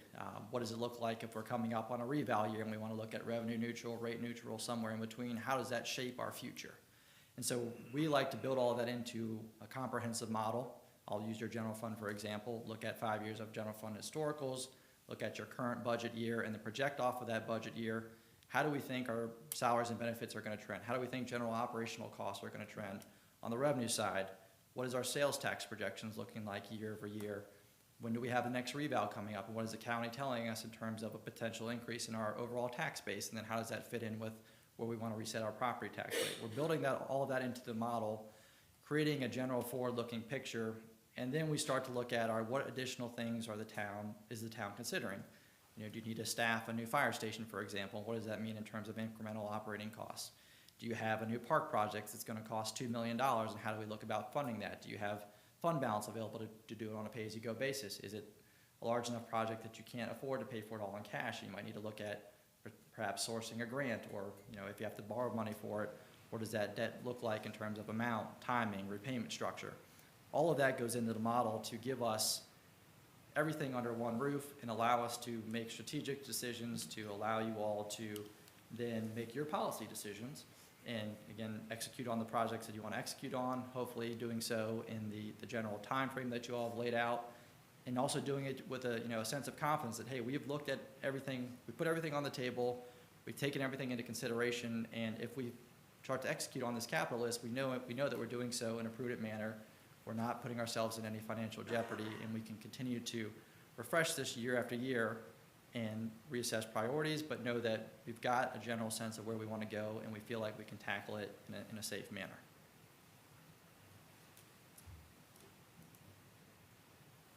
So now I'll get into the specifics of what our model looks like. In general, it's going to look and feel the same across all of our client base, but it will be specific to the town. And so we'll have all of your specific financials in there.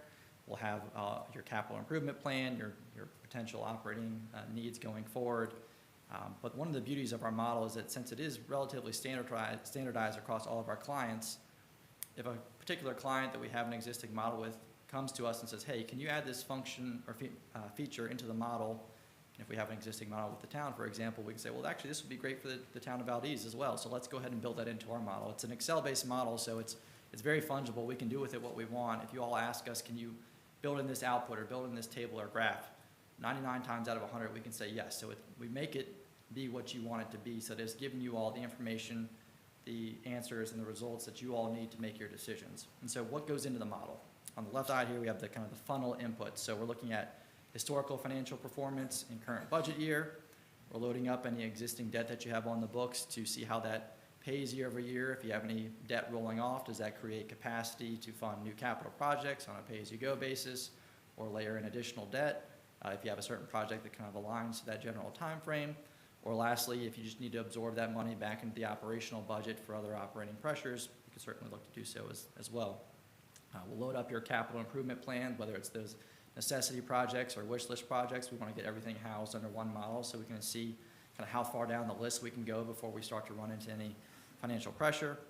And then we do a general kind of credit profile analysis, whether it's for a rating agency, if you ever were to go that route, or if you're to look to source a loan from a bank, we can help kind of establish that credit history for the bank to let them know that the town is taking out this loan in a prudent manner and has the ability to repay the loan that you're looking to borrow. On the output side, we're looking at, again, in the general fund example, property tax impact. So if we have a capital plan and a forward-looking financial model that puts everything under one roof and we can afford it within our current revenue structure, great.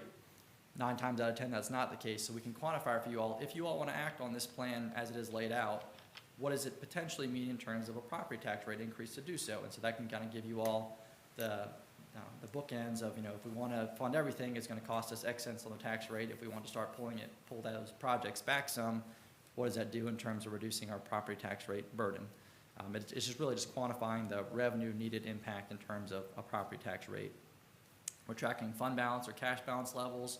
We're tracking compliance with any internal financial policies or targets. We do a comprehensive peer comparison analysis, so we're looking at like entities across the state, whether that's geographically located near the town, whether it's the same population size, or whether it's just other towns and cities throughout the state that have similar budget sizes. We're comparing your fund balance levels and your debt levels to those other entities throughout the state to make sure that you all are in the same general range. We don't want you to be an outlier one way or the other, because that can start to raise questions. If you have too much fund balance, are you overtaxing your citizens, for example? If you have too little fund balance, and the LGC is going to come knocking on your door and say, hey, we have a problem here, we're going to need to step in, or we're going to see some corrective action taken. So that peer comparison analysis helps us make sure that we're operating within a reasonable set of parameters. And then lastly, just general revenue and expenditure performance. Are we forecasting out a scenario that looks at operationally we're at a budget imbalance where strictly from an operational perspective, we'd be projecting out a draw on fund balance, which you certainly don't want to draw down fund balance for ongoing expenditures, or if we are looking at drawing down fund balance, is that specific to capital projects, so your strategic use of fund balance, or are we just projecting out surpluses year over year, and if that's the case, then maybe there is the ability to adjust a tax rate, for example, or accelerate capital projects. So all of that is part of the output side of the model that then helps you all make those key decisions. This is just a quick slide on all of our clients that have used our capital planning models throughout North Carolina, South Carolina, and Georgia. The oranges highlights are North Carolina cities, towns, and villages, and so there's about 33 or so of those throughout the state that have used our services, in case you see any peers that you all might want to ask about how's their experience been.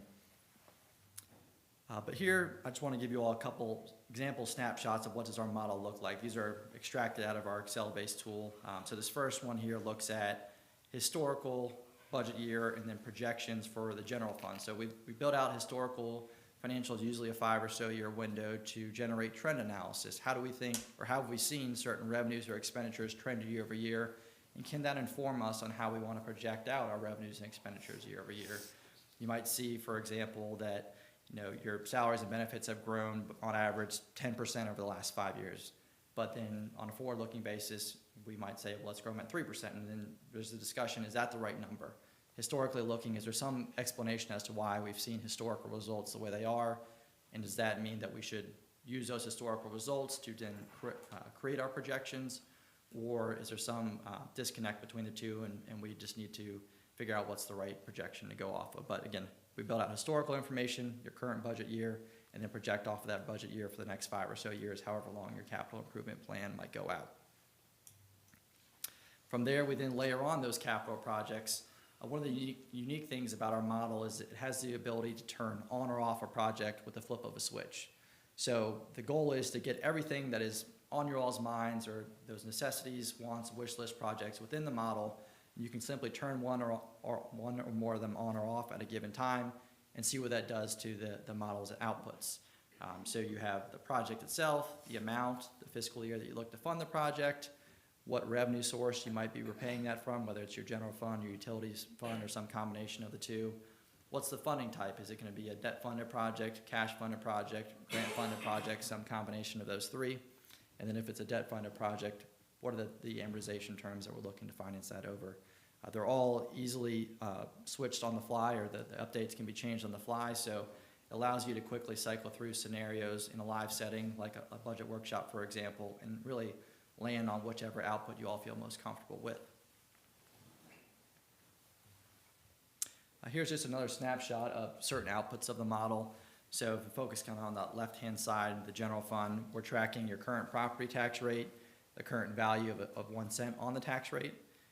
How do we think that value of a penny is going to grow year over year, both in between revaluation years and then in those revaluation years? And then one of the main outputs that we're focusing on and determine that our plan of finance is feasible going forward is your fund balance level. So the sheer dollar amount that you're carrying in your unassigned fund balance, which is the most flexible dollars that you all have in the general fund. Then how does that benchmark as a percentage of your expenditures, which is one general tool that we'll use in terms of peer comparisons, and something that the LGC, Local Government Commission, also focuses on when they're reviewing your audits annually. So we want to make sure that those two numbers aren't getting below any certain thresholds that we're setting, which would then tell us, hey, we got to make some tweaks to our financial plan, adjust some capital projects to ensure that we're not violating any targets. You'll see there's a couple examples where certain numbers are lighting up in red. That's just a quick eye indicator to say, hey, we have dropped below whatever minimum threshold we are setting. So as you're cycling through scenarios, you're looking at the model outputs, and if there's no red, that means that right now the projections are showing we can afford it as we've scheduled it out. But if there are certain areas where there's a flash of red, that tells us we have to take some corrective action to get back into the guardrails we've set for ourselves. So we have that information both in tabular format as well as graphic format, just whatever is easiest to be digested at the policy maker level, I should say. And so we're tracking debt service, your principal and interest payments on existing and proposed debt. The top right graph is general fund net earnings, so are you adding to or subtracting from your general fund balance in a given fiscal year? That kind of moves in lockstep with the bottom left graph, which is your unassigned fund balance. Again, the dollars in your general fund that are easiest to utilize for projects and expenditures, and benchmarking that against any targets or minimum levels that you all might consider. This slide here is for those that have credit ratings. Y'all currently don't have a credit rating, likely wouldn't need one unless you had such a large project that you would need to go to the capital markets to access those level of dollars. But just an example of we can build that credit profile into the model, and every input that we put in the model, every output then drives that credit profile moving forward. And then lastly, just wanted to show you a few examples of peer comparisons where we're tracking fund balance levels for the current fiscal year that you all mostly recently wrapped up, so that would be fiscal 24. We can track fund balance levels on a projected basis and then benchmark it against whatever local governments throughout the state that you all would like to compare yourselves against to see how you all stack up on a current basis as well as a forward-looking basis. These are just a few other peer comparative examples on the debt side as well. So that's generally our approach to capital planning. Again, why is it important? What does it do for the town in terms of a forward-looking basis? And then how do we feel like we can provide and add value to the town from that perspective? Had one final section just on kind of your current debt snapshot, and then a few financing options that are available to the town as you all start to think about capital projects moving forward. But wanted to press pause here and see if you all had any questions, or if you want me to just continue pressing along. Council, you have any questions? Continue on, sir. Yeah, I think I have a couple Okay. questions, but I think they're gonna be covered in your section. Absolutely. Feel free to stop me along the way as they might pop up. So here, just wanted to take a quick snapshot of your existing debt as of the end of your most recent fiscal year 2024. And so at that time, you all had just under $10 million of long-term debt outstanding. About $2.7 million of that was for governmental activities, so primarily general fund, and then another 7.2 of that was for utility-related purposes. And that's made up of a number of different loans out there. There's 5 loans for governmental installment financing, those asset-backed financings. You have 1 general obligation bond on your utility side, 2 installment financing loans on your utility side, and then 8 or so revolving loans from the state on your utility side as well. So the bulk of your debt is on the utility side. You have a lower debt burden on your governmental side, which it has a pro and a con to it, and I'll show you here on this next table. So the pro to having a low debt burden is it means you have what's called debt capacity. If you have certain projects that need to be debt funded, you have the capacity under state statutes to take on additional debt without violating their 8% debt limit. The trade-off with having a low debt burden is it means that within your budget, right now, debt is consuming a lower amount of your budget, which is great. But then if you have a certain project that needs to be added on and you have limited or no roll-off of existing debt, that means that any new debt is really brand new dollars that you're adding to your budget, and thus you have to come up with additional revenues to create those or to pay for that debt. So if we look at the bottom left chart here, this is the existing principal and interest payments on your existing governmental debt. You'll see as of fiscal 25, that was about $700,000 of debt, has a slight step down to about $600,000 in fiscal 2027, but you'll see that it's relatively flat until you get out to around 2039, 2040, which means that your budget doesn't really have that roll-off capacity to add on new capital projects, whether it's a pay-as-you-go basis or a debt-funded basis, without having an incremental impact to the revenue side of the equation. You have to find additional dollars to pay for it. So again, that's kind of the trade-off of having a low debt burden is you have that capacity, but when you look at it on the affordability side, it means that any new project is just going to mean new dollars have to be introduced into the budget to be able to pay for that project.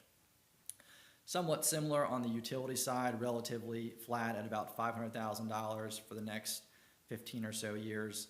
So again, low debt burden on the utility side, a little bit more than governmental, but without that roll-off capacity, any new utility debt would likely mean that you'd have to generate additional rate-based revenue to create the dollars to pay for those capital needs. And so then kind of folding the capital planning discussion into borrowing needs. If there is ever the need for a capital project to be financed, you have to ask yourselves a few questions as to what's the best and most prudent way to finance this project. So there's certain state statutes that will dictate what projects are available to be financed by which type of financing.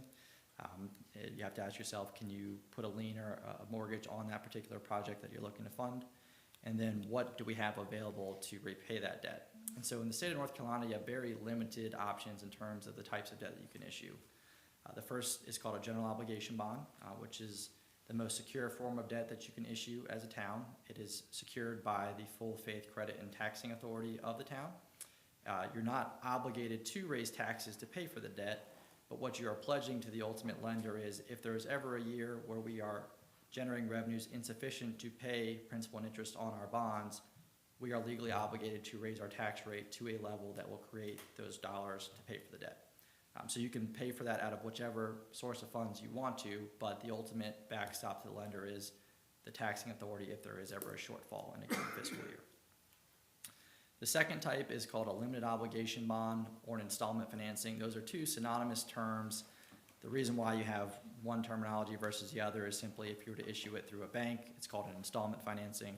If you were to issue it through a public market issuance where you're selling bonds to hedge funds, insurance companies, mom and pops, that would be a limited obligation bond. But at its simplest, a limited obligation bond or an installment financing is a loan that is secured by the asset that you're financing. So it could be something like police cars, for example, or a fire station. You're pledging to the lender that if we fail to pay on our debt, you have the ability to repossess or foreclose on whatever asset we are pledging. And so lenders like this because there's tangible assets that you're pledging to them. And they also like it if you're pledging what are viewed as essential assets. So for example, if you're to take out a loan and you were to pledge town hall, that is viewed as a very essential asset because if you don't pay on your debt and the lender comes in and forecloses on town hall, you all can't operate in here, well, now you can't deliver any services to your citizens. So it's a very secure form of debt. It's a very typical form of debt that local governments throughout the state will issue. Third is revenue bonds, which are typically enterprise or utility-based. So you are pledging to the lender there the revenue generation of your enterprise as repayment for the loan. So the base and volumetric revenue that you're receiving from your utility customers would ultimately be pledged to repay that debt. And then lastly, special obligation bonds. This is a this is a type of debt that is not very often used throughout the state, but it is a way for you all to finance debt and pledge a specific revenue stream to the lender, with the caveat that the revenue stream can only be one that you all are not directly levying or imposing on your citizens. So you couldn't pledge your property tax rate, for example, but you could pledge sales tax, because sales tax is collected at the county level. And so you do not have direct authority or a direct ability to impact sales taxes. It's done at the county level, so that'd be something that you could pledge as a revenue stream. Again, it's not very often used. It's kind of a last resort type debt financing structure if there's, for whatever reason, the first three don't make sense for you all. I won't go through in detail each of these slides, but this is just a little bit more information on each type of debt. I will mention with a general obligation bond, since you are pledging your taxing authority, you have to put this on the ballot for voter approval. And so this would be at any regularly scheduled election that where polls are open throughout the town, but you have to put on the ballot a question to citizens, which you can see in this blue box here that says, we are looking to fund projects of this nature, so parks and recreation, for example. If you all pass this, you will be granting us the authority to issue up to, and again, this example, $5 million of general obligation bonds for parks and recreation improvements. And if we were to issue this debt, you also have to put on the ballot what a potential property tax impact might be to citizens, so that they know if they are approving this debt and you all issue the debt, if there is an associated impact, they're effectively agreeing to being taxed by council. You don't have to implement that tax rate. It's all dependent on when you ultimately look to issue the debt, but recent state statute change has said that we have to put a property tax rate impact on the ballot. And so general obligation bonds, being the most secure form of debt, are going to bring the lowest interest rate, so the most cost-effective way for you all to fund projects. The trade-off is you have to go through a referendum, and if the referendum fails, but it's a project that you all want to get done, well, now you might be in a political bind where the voters have told you no, but you really want to do the project, you still move forward with the project. And so that is where, if you have great citizen support and you feel good about the referendum, absolutely put it on the ballot, because it's going to be your cheapest cost of money. But if there's a project that, may or may not pass, but it's an absolute critical project to get done, maybe you look to a different type of debt to finance the project and, not run that risk of the referendum failing, but you all still need to do the project anyway. Couple of just few final points here. Limited obligation bonds or installment financings, they do not require voter approval. So that's where you can look to say, hey, this project lends itself for installment financing. Yes, it might be a little more costly on the interest rate that we ultimately get if we were to borrow the funds, but it's a more streamlined process. We don't have to go through a referendum. We don't run the risk of it failing and then needing to do the project anyway. And so installment financings, again, are lend themselves to be more bricks and mortar type project or tangible asset projects.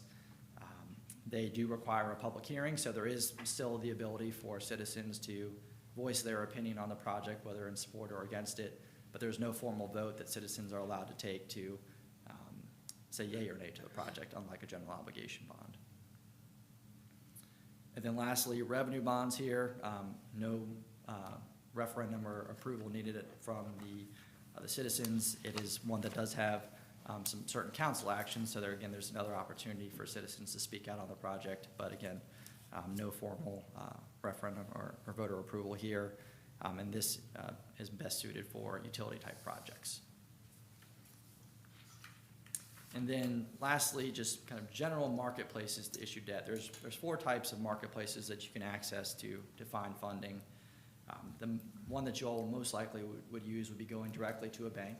And so you can canvass a whole list of banks and say, hey, we're looking to fund this project for X dollar amount. We want to finance it over this term of 10, 15, 20 years. Give us your interest rate proposal. Give us any other terms, conditions that you all would like us to consider for this financing. And then that, you take those bids and proposals on a day and time certain, assess them all together in one fell swoop, and determine which bank is best meeting the needs of the town. The next option is a public sale. Given the size of the projects you all would probably be considering, not something that you all would likely go. The public sale route would be one that y'all would probably not likely go. It does require a credit rating, a little bit more staff time involvement, and then it does require ongoing disclosure. So unless there was an absolute need to go that route, don't necessarily see you all going through a public sale approach. The SRF, or State Revolving Fund Loan, that is a program, that is one that you all have accessed and utilized in the past on the utility side. It is specific for utility-related issuers. And so that is one that is very low cost of money, but there are more stringent procurement requirements. You do have to kind of go through an application process. You're not necessarily guaranteed the funding. So that is one that, if accessible and if available to the town, is an absolute great one to tap into because of those low-cost dollars. And then lastly, USDA funding, which is another very low cost of funds for the town. It does have very, very stringent procurement requirements that you'll have to meet. It does have a very long lead time in terms of an application package and various back and forth with the federal government. But the real benefit with the USDA loan is that you could amortize it out over 30 or 40 years, when in general, the bank place market will only go out 20 years. So it gives you the ability to extend out debt for a much longer period of time, which will lower your principal and interest payments on an annual basis to help with any budgetary impacts, with the one obvious trade-off there that the longer you amortize debt, the more costly it will be in terms of interest expense. So there's a pro and con to the USDA approach, but it is something that is available to issuers like the town, particularly if you have a sizable project, and it's one that would have a very large budgetary impact unless you stretch it out over a very long amortization period. So that is all that we had prepared for today.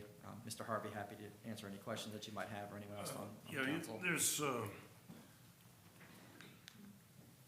two general areas of funding that you mentioned were loans and bonds. A big one for municipalities, as you know, is grants.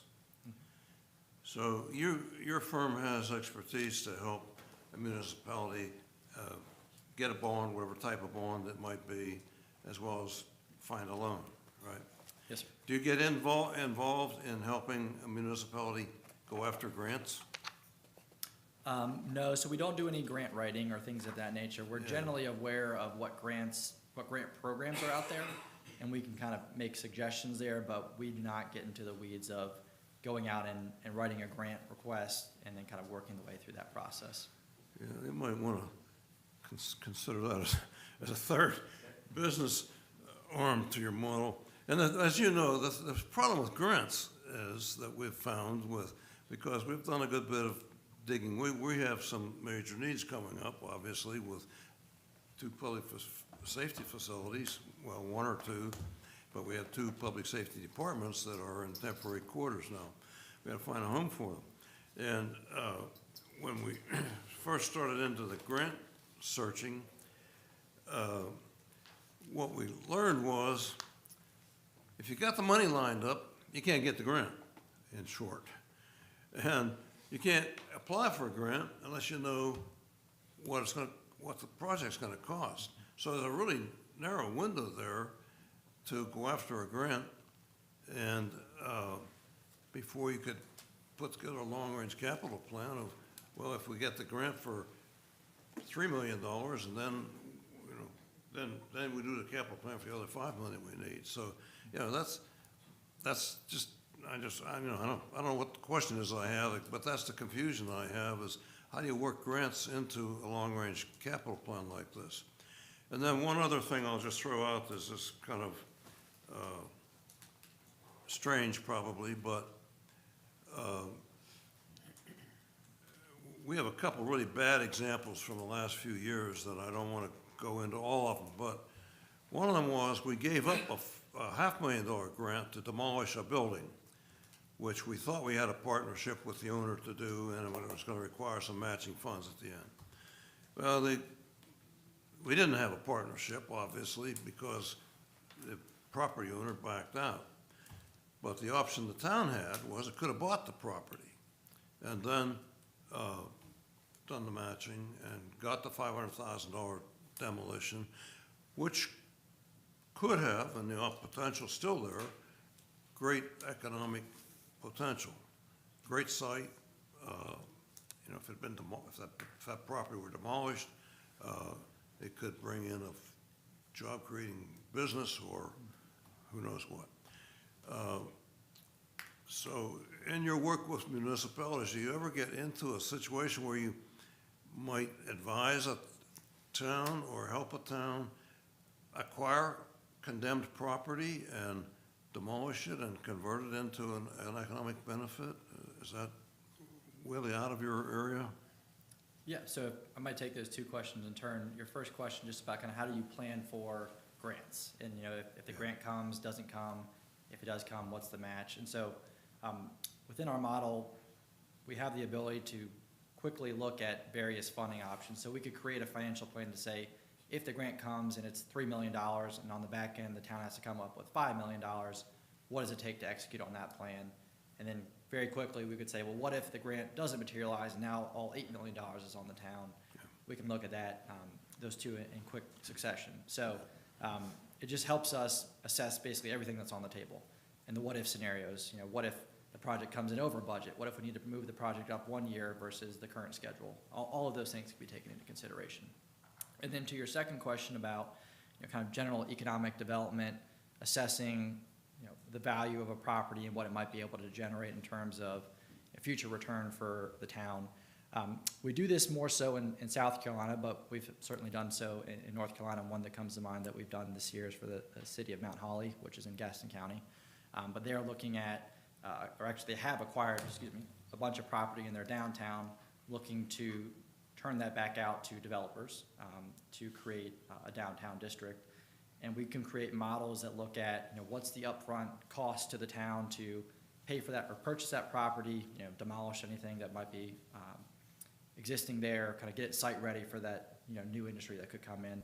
And then on the back end, if a new industry comes, what does it mean in terms of incremental property tax revenue that you all are going to be able to generate based on the assessed value that they're bringing to the town, whatever your property tax rate is, if you all have any economic development incentives that might cause a gradual increase in the assessed value, or the property tax revenues until you get to kind of a normal steady state. So we do that from time to time. It's definitely more of a one-off type project, but it's certainly something that we've seen before and could help assess. So that's within the realm of possibility. Yes, anyway. absolutely.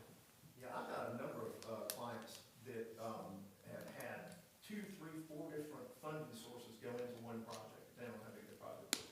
And almost always over the last couple of years, the grant component is there. But what Chaz was referring to is we had that set up. You were counting on a $2 million grant and you were going to cash fund part of it and then borrow part of it, whatever the case may be. We had that set up in the model. It's flashed on the screen right here, and you've got all that one page, the dashboard that had the graphics there. And you might ask, well, wait a minute, what if the grant doesn't happen? And we have to cash fund, you know, that other $2 million portion. You can go in there, eliminate the grant part, and then you can see graphically what it does to your fund balance on the fly like that. And are you comfortable there? You know, are you close to your targets? Are you close to violating the policies? Whatever the case may be. But to be able to do that. And then back to the other point too, one of the tabs in this model is an operating impact. So you're talking about, you know, all right, we got a business go in there that was gonna invest this much, might give us such and such in property taxes 3 years from now. We can drop that into the model, and you can show what the impact, based on your pro forma, what the impact would be, and how that affects your overall picture. You might say, well, you know, we don't have to raise millage 3 years from now, because we've got this new project coming online. And so it's very, very comprehensive, but the neatest thing about it is we can do it on the fly. Before we come in here and hand you payment schedules, because you asked for that 10-year, $5 million GO bond, whatever the case may be. And then you might say, wait a minute, what if we go 12 years? So we'll be back next month. Let's go run another one and bring it back to you. Here, you just change everything on the fly. Staff can do it. This model that we build, you own it because it's Excel based. And so staff can turn on projects, they can add money to projects, they can cut projects, whatever they want to do to play with it, to fit within the parameters that you guys have laid out in your financial policies. nice gift for new council members coming on at different times, way on down the road.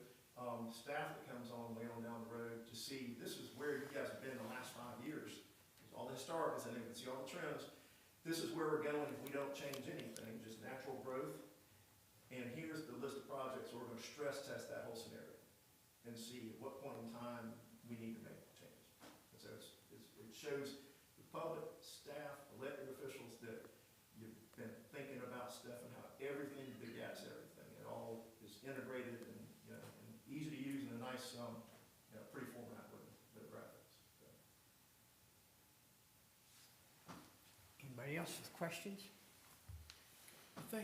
I think y'all help with financing and the rates. Have you found better rates for some than others? If we want to borrow $5 million to build a fire department, is there a better rate out there than we possibly might get anywhere else? I think the value we bring to the table there is that we've got this repository of banks that do this type of business. For example, when I was with BB&T all those years, I was in a governmental finance team. Well, every bank doesn't have that, okay? So you might get a small community bank that's gonna send you some taxable rate instead of a tax exempt rate that's just off the charts, okay? We've got a repository of banks that have groups that do exactly what you need. What we do is we send it out and blast it out to, I don't know, at least 30 banks, sometimes more than that, and then we work the phones between now and the 3-week from now due date to gauge the level of participation. And in fact, prior to that, we also, because we have bid so many deals, we can pretty much tell you where you guys, looking at your financial statement, where you should land, you know, within reason. And then we also make some calls and get some ballpark indicative rates before we send everything out, and make sure we gauge interest. But once again, that is something that staff doesn't do on a daily basis, and we take that off your plates. And I think that value in and of itself, essentially, pays for having a financial advisor. We had one in South Carolina recently. It was a small water district. I crossed my fingers on this. We got 4 really good bids. It's interesting, and part of that's because of the fact that we were able to call ahead of time, answer questions. And here's the other thing. When we send out an RFP, we try to put the whole package on a silver platter for the credit department of banks so that they don't have to dig through the audit for hours and call back with 100 different questions. If it was a water sewer deal, we're gonna have a table of the historical coverages. I mean, we wanna make it as easy as we can for them, and it just facilitates a better process and better rates too, because it makes them feel good about the transaction. One thing I do know about banks like that, if you don't do that, and the banker takes it to the credit department, and he doesn't have his act together, because whoever that financial advisor was didn't give it to him like that, it creates a bias in the credit department. Not necessarily to not do the deal, but in terms of pricing. Well, I'll do it at this. I'll do it at 4.5. I'm not doing this at 4. If I understood it better or I felt more comfortable about the deal, I would. So all that. Anyone else? Gentlemen, thank you. Thank you. Very good presentation. Thank you. Thank you. Great to see you guys. You too.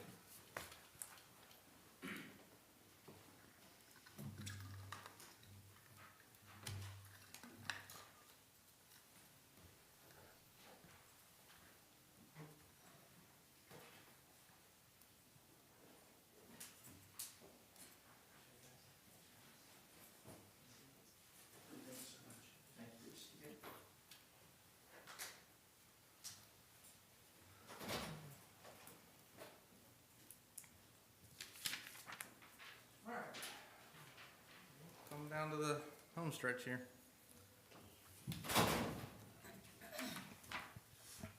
So I guess this is what, item 5, discussion recap? Well, just to recap this one, exactly what you're proposing that you're proposing $25,000, which is not in this budget yet, right? It's something we want us to consider, the $25,000? It's built into the budget already. It's built into it, okay. Yeah. So what will we get for that? We get that model that they were talking about. Okay. That's the biggest thing this year. After that part, they get us onboarded, get that model built, and get our projects lined up. Then after that, they can help maintain and give us services on, like, as-needed services, for financing, things like that. So it's not a reoccurring thing every year. It's a one-time thing. After that, we just use them on a time basis if we need to go out for debt or something like that. But even implementing that model, or how much of their time, we're gonna get a good bit of their time to work through it, and get it set up, get it pulled together? Say, ask that again? Well, I mean, the model is gonna be on an Excel, it's gonna be an Excel spreadsheet model, but it's gonna take a good bit of time on their part to pull together all of our numbers and what we're planning to do. And so does this $25,000 include them doing all that the first year? Yes, yeah, Okay. yeah, that's included, and 25 is on the heavy side. They had told me it was to expect around 18 to 20, but I put 25 just in case there's some things that come up that we're not expecting, to give us a little bit of buffer. So they would come back to us after they've built that model and probably do another presentation and say, this is what it looks like and that Yeah, type thing, and probably- then be gone. Probably during next budget retreat or The budget next year, okay. review, they can go through all that, because it's gonna take them several months to get all that built. And then what they wanna do is, okay, what projects are we looking at? And in fact, probably for the public safety stuff, maybe have them come in before y'all make a decision on that and say, here's what your financials look like now, here's what the model looks like, here's your CIP. How does this public safety projects, how do they fit into all the scheme here? That's kind of what I imagine I'm hoping for. I think the model's good. I think the biggest benefit with them is, like we just talked about with them, is the financing portion. They have a strong network that I don't have access to get us better rates. And when we're talking about financing water and sewer projects, public safety projects, they could save us a lot of money on the back end by getting us just a 1% better rate, really. Because like I said, they can give it on a silver platter, these credit people. All I do is send out a notice that says, hey, I need financing rates, can you send me a proposal? That's all I can do to get them. But they know what they're looking for because they've been in the business for so long. Andy has. He can make it easy for them where they say, we don't have to look at this very long, we're gonna do 3% instead of 3.5%, So I think that's the biggest benefit. I agree. I think them advising us very much on these projects would be excellent. Yeah, but to get to that point, we have to have them build the model so they can know what they're looking at on our end too. I like anything that gets passed down to the next council, so everyone kind of has the same picture, and it's not just, you get dropped here and you're going, who's on first, what's happening? You see how things have been progressing the last few years, and Yeah. can kind of get a better picture, so. And with that model, it's something that council can play with too, if you have a copy of it. Turn a project on and off, see how, if you want to spend your time doing that. Anyone else? Let's see. Let me bring up, I think we lost some of our stuff. I want to make sure I'm not missing anything either here.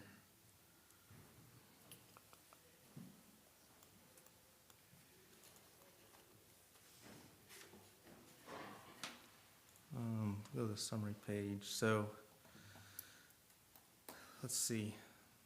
So like we just talked about, what we talked about today was a balanced budget. However, we decided to go forward with the recycling program, and we do need to buy those carts.